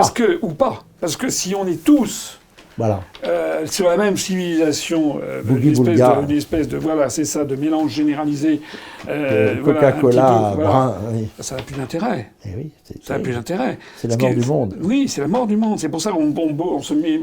Il y a des gens qui se battent à juste titre pour le maintien de la diversité des espèces animales et des espèces végétales. Il faut se battre pour la diversité des peuples et des civilisations et des cultures. Alors là, je prêche un convaincu. Je prêche, mais insistez là-dessus et dites-nous comment faire en passant par quoi? La télévision, l'éducation nationale? D'abord, la télévision, par exemple. Oui, bien sûr. Donc moi, dans mon programme, les gens peuvent aller le voir. Encore une fois, c'est sur Internet, Asselineau, programme 2022. Ils verront, il y a un chapitre entier. D'abord, c'est un truc avec 27 chapitres, donc c'était assez concis quand même pour le développer, mais ils verront qu'il y a toute une série de choses sur la culture et l'éducation. En matière, pour donner quelques exemples des idées que je développe. Premièrement, effectivement, les grands classiques, quand on est jeune, voilà, moi je suis effaré de voir que les jeunes générations, d'abord, l'histoire, on ne leur apprend plus une histoire chronologique. on leur parle des sujets thématiques, mais c'est pas de ça qu'on a besoin quand on est petit. Souvenez-vous d'Emmanuel Macron disant qu'il n'y a pas d'histoire de France. On a besoin d'avoir une histoire chronologique. Après, qu'on fasse des thèses sur des choses transversales, l'évolution, etc., il faut d'abord avoir une bonne connaissance de l'histoire de France. J'ai fait une vidéo qui s'appelle l'histoire de France, justement, qui est une des 2 grandes conférences, avec celle qui s'appelle Qui gouverne la France, qui est à l'origine de la croissance de l'UPR. Parce que j'ai fait une vidéo sur l'histoire où je prétends en 3h30 de temps raconter l'histoire de France. Je l'ai fait à ma façon, avec plusieurs angles d'approche qui... Elle est magnifique, elle est magnifique. Elle est intéressante. Ambitieuse. Oui, bien sûr. Belle. Mais alors évidemment, vous savez ce que j'ai eu comme critique? Il y a des gens qui ont dit « Ah, mais c'est ça, nos ancêtres les Gaulois, c'est le roman national ». Bien sûr qu'il y a sans doute une partie de roman national dans l'histoire de France, mais dans toutes les histoires... Le mot roman est mal choisi, parce qu'on a l'impression que c'est une fiction. Oui. Donc, il y a des choses qui sont il y a une histoire de France. et puis il y a des choses qui sont peut-être un petit peu embellies. Il y a des choses qui sont peut-être un petit peu comme mythifiées. doivent le faire tout pays. Mais tous les pays du monde, tous les êtres humains, quand un être parle de sa propre vie... Il a besoin de l'enjoliver. Il enjolive. Pour s'aimer soi-même et continuer à vivre. Bien sûr. Donc, peut-être que... Parce qu'au bout du compte, si on met un processus dissolvant... C'est comme, par exemple, je suis allé voir la notice Wikipédia de Jeanne d'Arc. Si vous lisez ça, vous savez qui est derrière Wikipédia, quand même. Bon, les services... Encore une fois, les services d'information... des informations américains. Si vous allez sur la notice de Wikipédia de Jeanne d'Arc... On ne sait pas si elle a existé, on ne sait pas si c'est une femme, si c'est un transgenre, s'il y en avait 2, s'il y avait 2 femmes. C'est incroyable. Regardez 732 Poitiers sur Wikipédia, et même sur le site de Poitiers, enfin du vieux Poitiers, qui est à 25 km au nord de Poitiers, vous y voyez un éloge d'Abderrahmane, le chef musulman, en face de ce rustre de Charles Martel, qui était une brute épaisse. Que ce soit ça, je suis... ô combien d'accord pour la liberté de penser, la liberté... Mais il y a un temps pour tout, comme on dit dans l'Ecclésiaste. C'est-à-dire que quand on est petit, quand on a 6 ans, 7 ans, 8 ans, on a besoin de savoir à quelle filiation on se rattache. Oui. On n'a pas besoin d'avoir des grands débats philosophiques.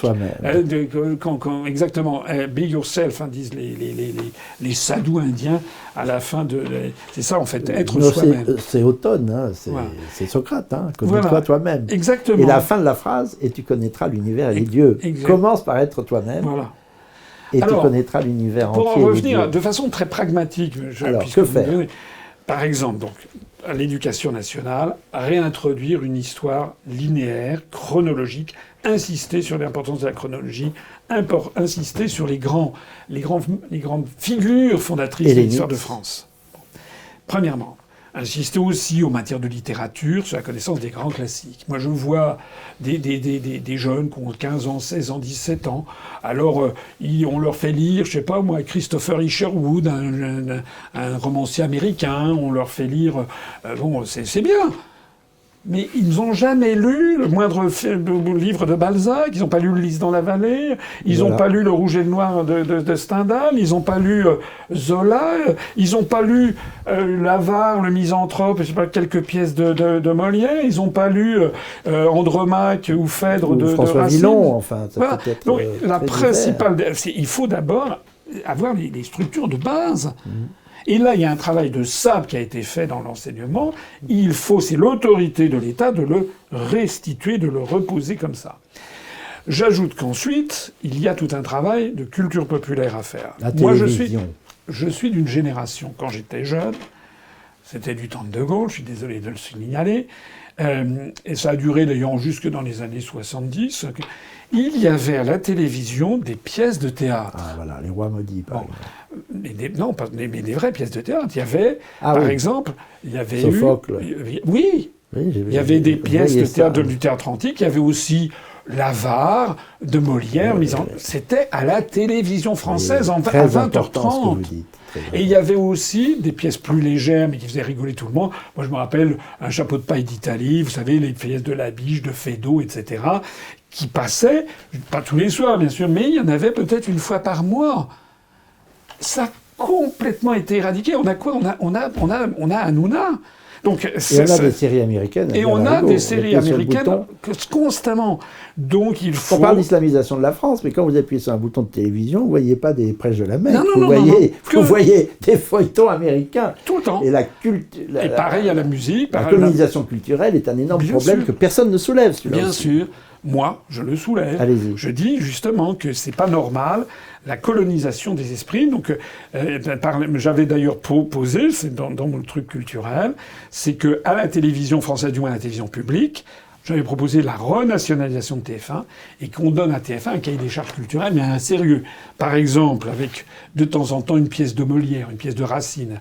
Par exemple aussi cette émission, moi, qui a bercé ma jeunesse, qui s'appelait Les dossiers de l'écran, où vous aviez un film sur une période de l'histoire de France, et après c'était suivi d'un débat avec André Castelot, Alain Decaux. C'était de la bonne vulgarisation. Moi, je peux vous assurer que moi, j'étais avec mes grands-parents à la c'était une mission de service public. Mais ça les intéressait. Les gens étaient très intéressés. Service public, bien sûr. Non rempli. Tout ça maintenant a été éradiqué. Oui. Et donc, je voudrais qu'on rétablisse ce genre de choses. Voilà. Et puis aussi, découvrir les films français du patrimoine, par exemple, les films des années 30. Ou francophones. Les films du fond. C'est ce que j'ai dit aussi. Il y a un festival qui s'appelle le Festival panafricain de Ouagadougou. Oui.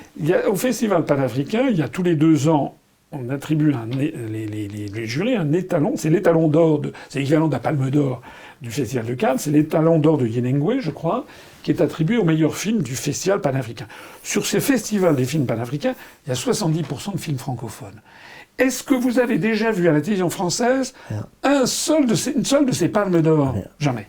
Donc moi j'avais dit, c'est pas nouveau, ça fait 10 ans que je le dis, que dans une télévision, et là c'est une vraie mondialisation, c'est une vraie ouverture sur le monde en tout cas, c'est que il y a toujours des films américains, mais réduits à la proportion de ce que représentent les États-Unis d'Amérique, c'est-à-dire 5% de la population mondiale, mais qu'il y a des films de Bollywood, il y en a des qui sont extraordinaires, des films indiens, avec des comédies musicales, avec des trucs comme ça, avec des films russes, des films chinois, des films sri-lankais, des films latinos, des films italiens, les grands films des années de Dino Risi, etc., des films espagnols, Carlos Saura, on ne voit plus jamais ça.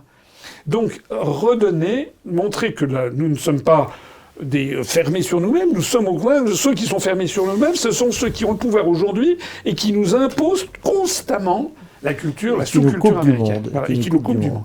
Alors il y a une autre politique à mener en faveur du théâtre, par exemple. Je suis stupéfait, je cite un exemple, le Théâtre du Nord-Ouest, qui monte des pièces magnifiquement faites. D'ailleurs, les acteurs ne sont même pas payés. Ils font le service public à eux seuls. Les acteurs ne sont pas payés.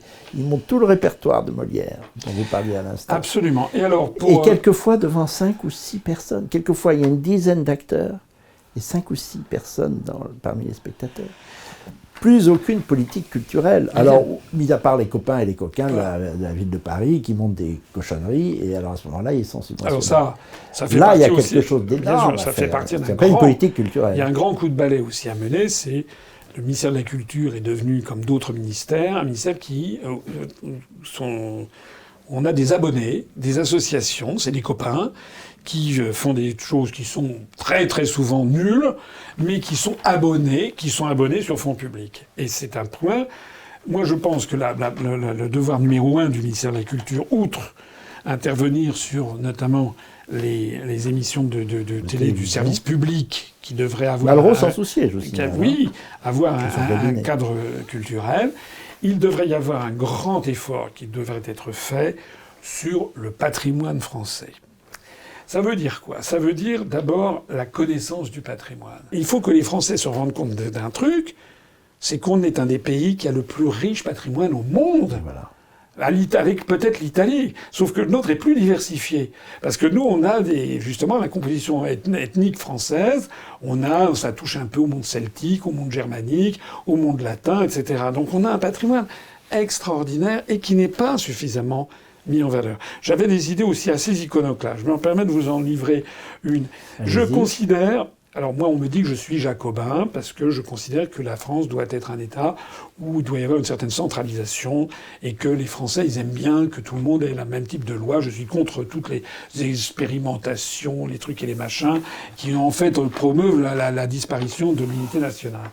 Mais je suis jacobin, mais je ne suis pas pour autant ignorant des réalités. Je trouve, moi, ce que j'avais mis dans mon programme, par exemple, c'est l'idée que les richesses nationales qu'on a au Louvre, par exemple, il y en a beaucoup qui sont enfermés dans les musées au Louvre ou au musée d'Orsay.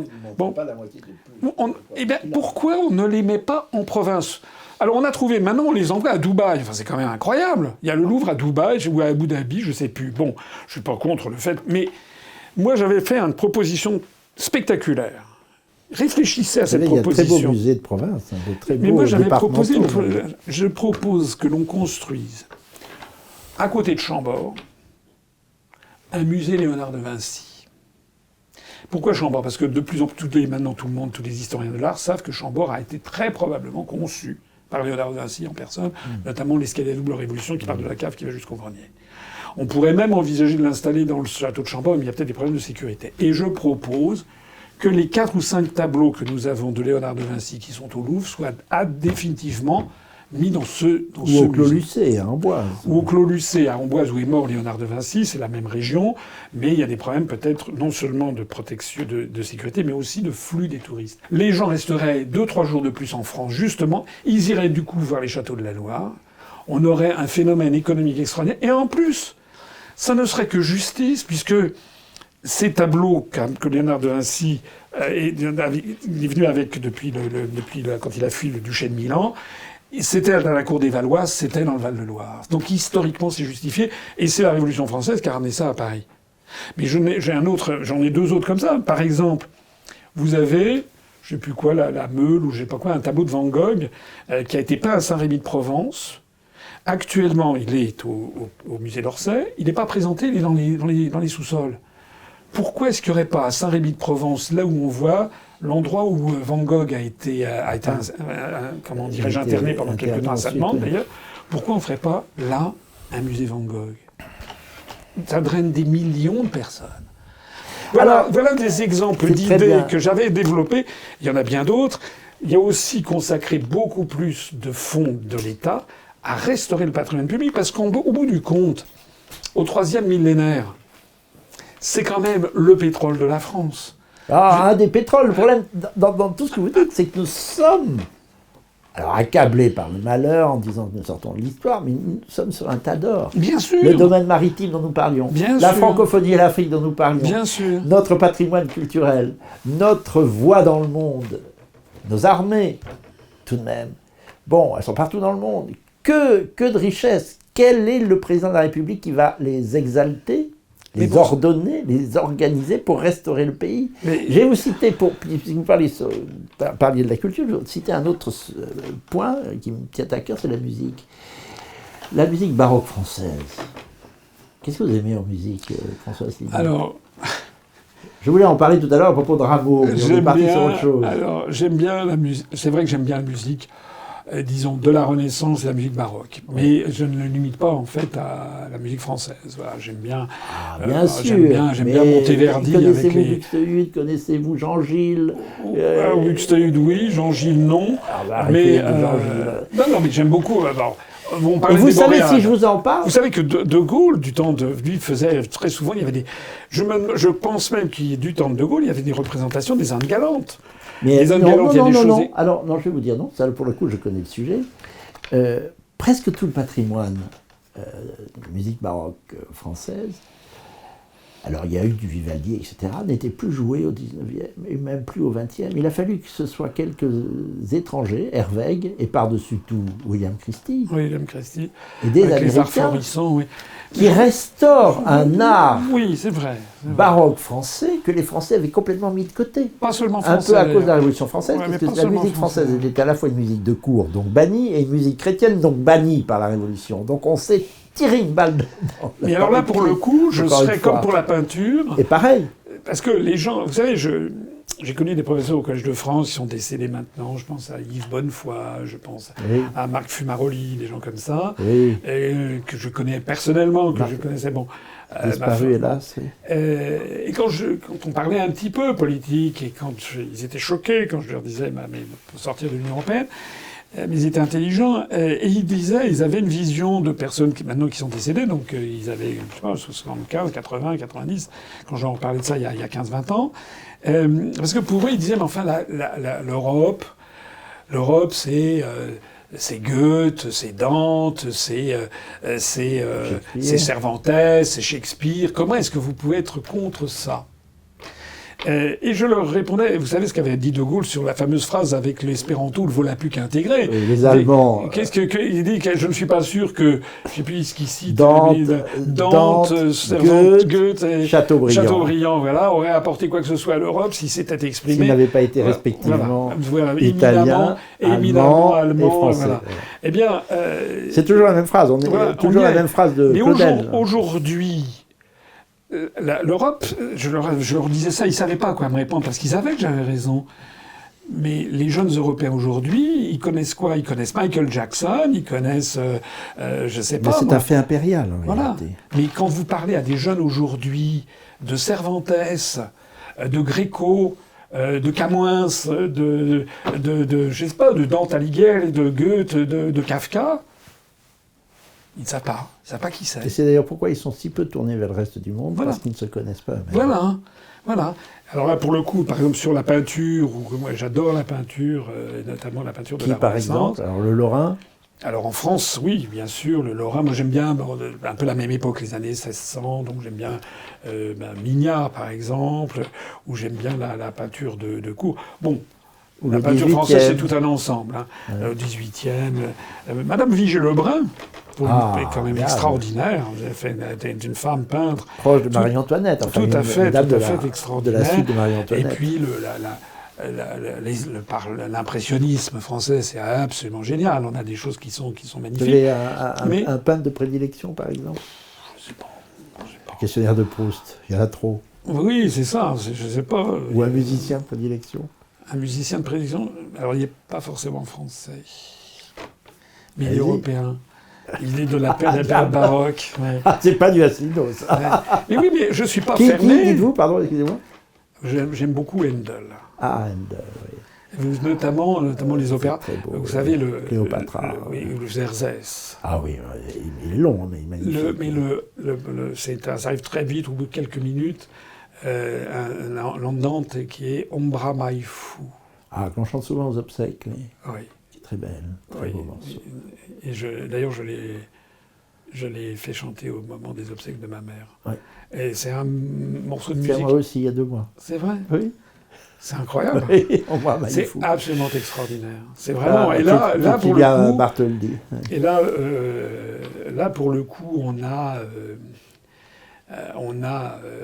on touche à ce qu'a été l'Europe. Parce que moi, je suis pour l'Europe. Je ne suis pas nationaliste. Je sais qu'il y a eu des choses absolument extraordinaires en Europe. La peinture de la Renaissance italienne, c'est absolument génial. Enfin, qu'est-ce qu'il y a de plus génial ? Enfin, moi, je suis un grand amateur de ça. À partir des fresques de la chapelle Brancacci, vous savez, avec Masaccio et Masolino, qui donnent le coup d'envoi de la Renaissance vers 1406, quelque chose comme ça. Et puis ces grands génies absolus que sont Michel-Ange, Raphaël, Léonard de Vinci. Qu'est-ce qu'il y a de plus extraordinaire ? Enfin, c'est d'ailleurs ce que, quand vous vivez au Japon, quand vous allez en Chine, quand vous rencontrez des universitaires, c'est à ça qu'ils pensent. Et oui. Je suis très content. Pour eux, l'Europe, c'est ça. François Asselineau, c'est vraiment notre dernière minute de conversation. Là, le soir tombe sur les rues de Paris. Nous ne sommes pas loin de l'Académie française, de Saint-Germain-des-Prés, justement. Je découvre, mais je le savais, que vous êtes extraordinairement cultivé. Et j'ai fréquenté beaucoup d'hommes politiques, vous les battez tous, mais vraiment tous. Et ça donne confiance. Et pour finir, hélas, cette fois c'est sans rémission, il n'y aura pas d'autre rémission, hein, mais enfin c'est déjà pas mal. Nous avons dit beaucoup de choses, je vous en remercie. Ou alors on fait comme Nasser, vous savez, un appel au peuple. Quand il avait démissionné après la guerre des 6 jours. Appelez-moi. Il y avait des millions d'Égyptiens qui étaient descendus dans les rues pour exiger. Il y a beaucoup de gens qui ont demandé, qui ont demandé une autre conversation parce qu'on devait clore notre cycle. Je reviens à cette phrase parce qu'elle peut aussi s'appliquer à vous. Ce que l'on peut donner, ce que chacun peut donner de meilleur au monde, c'est lui-même. Vous êtes tel que vous êtes, peut-être un peu rugueux, peut-être un peu solitaire, mais il y a des millions de solitaires en France. La question, c'est de toucher leur cœur, de les trouver et les toucher au cœur. Vous avez l'intention d'être toujours plus ce que vous êtes, parce que c'est ce que vous pouvez donner de meilleur au monde. Écoutez, moi, oui, enfin, c'est un peu grandiloquent ce que vous me forcez à dire, mais oui, c'est assez vrai que je suis solitaire. Je suis pas quelqu'un, on me voit pas beaucoup dans les dîners en ville. Je suis pas quelqu'un de, vous savez, je peux être très très heureux quand je lis un livre ancien. J'ai la passion des livres anciens, notamment des livres de voyage, parce qu'on apprend des tas de choses quand on lit un livre du 18e. C'est absolument passionnant. Oui, c'est vrai, je suis un peu comme ça. Je suis un peu... En écoutant de la musique, vous lisez? Oui, en écoutant de la musique, j'aime beaucoup. D'ailleurs, quand on m'a parlé de la musique européenne, je voudrais dire aussi que j'aime aussi beaucoup... j'aime bien les civilisations étrangères. Par exemple, un soir, ça peut m'arriver de mettre un raga du soir, par exemple de Ravi Shankar, en faisant brûler un petit peu d'encens. D'un seul coup, il n'y a pas que le Japon, il y a l'Inde chez vous. Oui, je suis basculé dans le monde indien. Oui. Mais aussi bien, après j'écouterai un autre jour du shamisen, vous savez, avec des grands morceaux de la musique japonaise traditionnelle. Ou du Bach. Sakura, Sakura, Yayoni, Yano, Korika. Là, je suis au Japon. C'est ça que c'est vraiment. L'Europe aussi. Ben, bien sûr, mais l'Europe, j'en ai parlé. Oui, Bach, les chants grégoriens, les chants, les voix de basse, si vous voulez, dans la musique orthodoxe russe, c'est absolument extraordinaire. Je suis allé au Mont Athos, qui est quand même un truc extraordinaire, le Mont Athos, hein, qui est une république. C'est une quintessence d'Europe aussi. Depuis 900 après Jésus-Christ. C'est une république monastique qui est dans l'une des 3 péninsules de la Chalcidie à l'est de Thessalonique. Vous savez que c'est interdit aux femmes. Et vous devez avoir un visa, un diamonotrion, que vous devez demander pour pouvoir entrer sur ce territoire. C'est un truc incroyable. Ça remonte à Byzance. Et là-dedans, vous allez de monastère en monastère, où vous êtes accueilli comme un pèlerin. Et il faut y aller y passer 5-6 jours. C'est incroyable. Et là, vous touchez... Alors là, c'est l'Europe, mais c'est une autre Europe. C'est l'Europe, à la fois l'Europe balkanique, mais surtout l'Europe orthodoxe, c'est-à-dire en fait les vrais héritiers du christianisme des premiers temps. Et je vous assure que quand vous arrivez dans un petit monastère, au mois de mai, à la nuit tombante, vous entendez le fracas de la mer Égée contre les rochers en contrebas. Vous entrez dans cette église. Il n'y a pas d'électricité, mais il y a des milliers de petites bougies. De cierges. De cierges, des petites cierges. Mais tout petites. Comme ceux qui nous ont accompagnés au fil de la qui se reflètent sur l'iconostase, c'est-à-dire ce qui sépare le clergé orthodoxe qui va faire le mystère de la transsubstantiation. Et vous avez donc ces icônes avec un fond doré qui prennent à ce moment-là tout leur sens, puisque ça reflète toutes les bougies. Et vous entrez là, et vous avez de part et d'autre des moines, ça va depuis le plus jeune qui doit avoir 15 ans jusqu'au plus âgé qui doit en avoir 70, et qui ont le... C'est incroyable. Dostoïevski, La beauté sauvera le monde. Voilà. Vous avez touché là, là aussi je suis français, mais ouvert sur les cultures étrangères. Pour moi, Dostoïevski est le plus grand écrivain, le plus grand romancier du monde, de toute l'histoire littéraire. Encore un éloge de l'Europe, mais la grande Europe, la véritable Europe. Je suis content de vous quitter sur cet éloge de l'Europe. Et j'ai beaucoup de peine à vous quitter, mais je vous remercie beaucoup pour tout ce que vous nous avez dit et je vous souhaite de bonnes choses. Merci Paul-Marie Couteau de m'avoir invité pour toutes ces conversations, en espérant que ça donnera à tous ceux qui nous ont écoutés l'envie d'en savoir davantage, d'abord évidemment sur le parti que j'ai créé, mais aussi de sortir de la prison mentale des grands médias et savoir qu'il faut qu'ils aillent se renseigner sur le monde est grand et la France a un grand rôle à y jouer. C'est ce qu'avait dit De Gaulle à Perfit, lorsque Perfit avait dit, après l'affaire, vous savez, le protocole interprétatif du traité franco-allemand de l'Élysée. Donc De Gaulle était furieux, et Perfit dit qu'est-ce qu'on va faire, et De Gaulle dit de toute façon on va sortir du marché commun, ça ne nous dérange pas. Il dit ça en 63. Et donc Perfit dit, je le dis dans ma conférence sur qui vient d'en Perfit dit mais comment est-ce possible, on ne peut pas sortir du marché commun. Et De Gaulle dit mais tout ça ce sont des foutaises de ceux qui ont voulu faire croire à l'Europe. Et il dit la France, le monde est grand, et la France a un grand rôle à y jouer. Et c'est à partir de ce moment-là qu'il envoie il demande à Edgar Faure, il envoie tout de suite Edgar Faure à Pékin pour reconnaître la République populaire de Chine. Voilà. C'est ça que je voudrais que les gens gardent de ces conversations. La France est un grand pays. Et il n'y a qu'en France qu'on croit que c'est plus rien. Commençons par être nous-mêmes, nous aimer nous-mêmes, et nous aimer en tant que nation. Exactement. Ayez confiance, la France, même encore maintenant, c'est un grand pays. Il a simplement besoin que les Français aiment leur propre pays. Tout est une question d'amour. Merci François. À bientôt.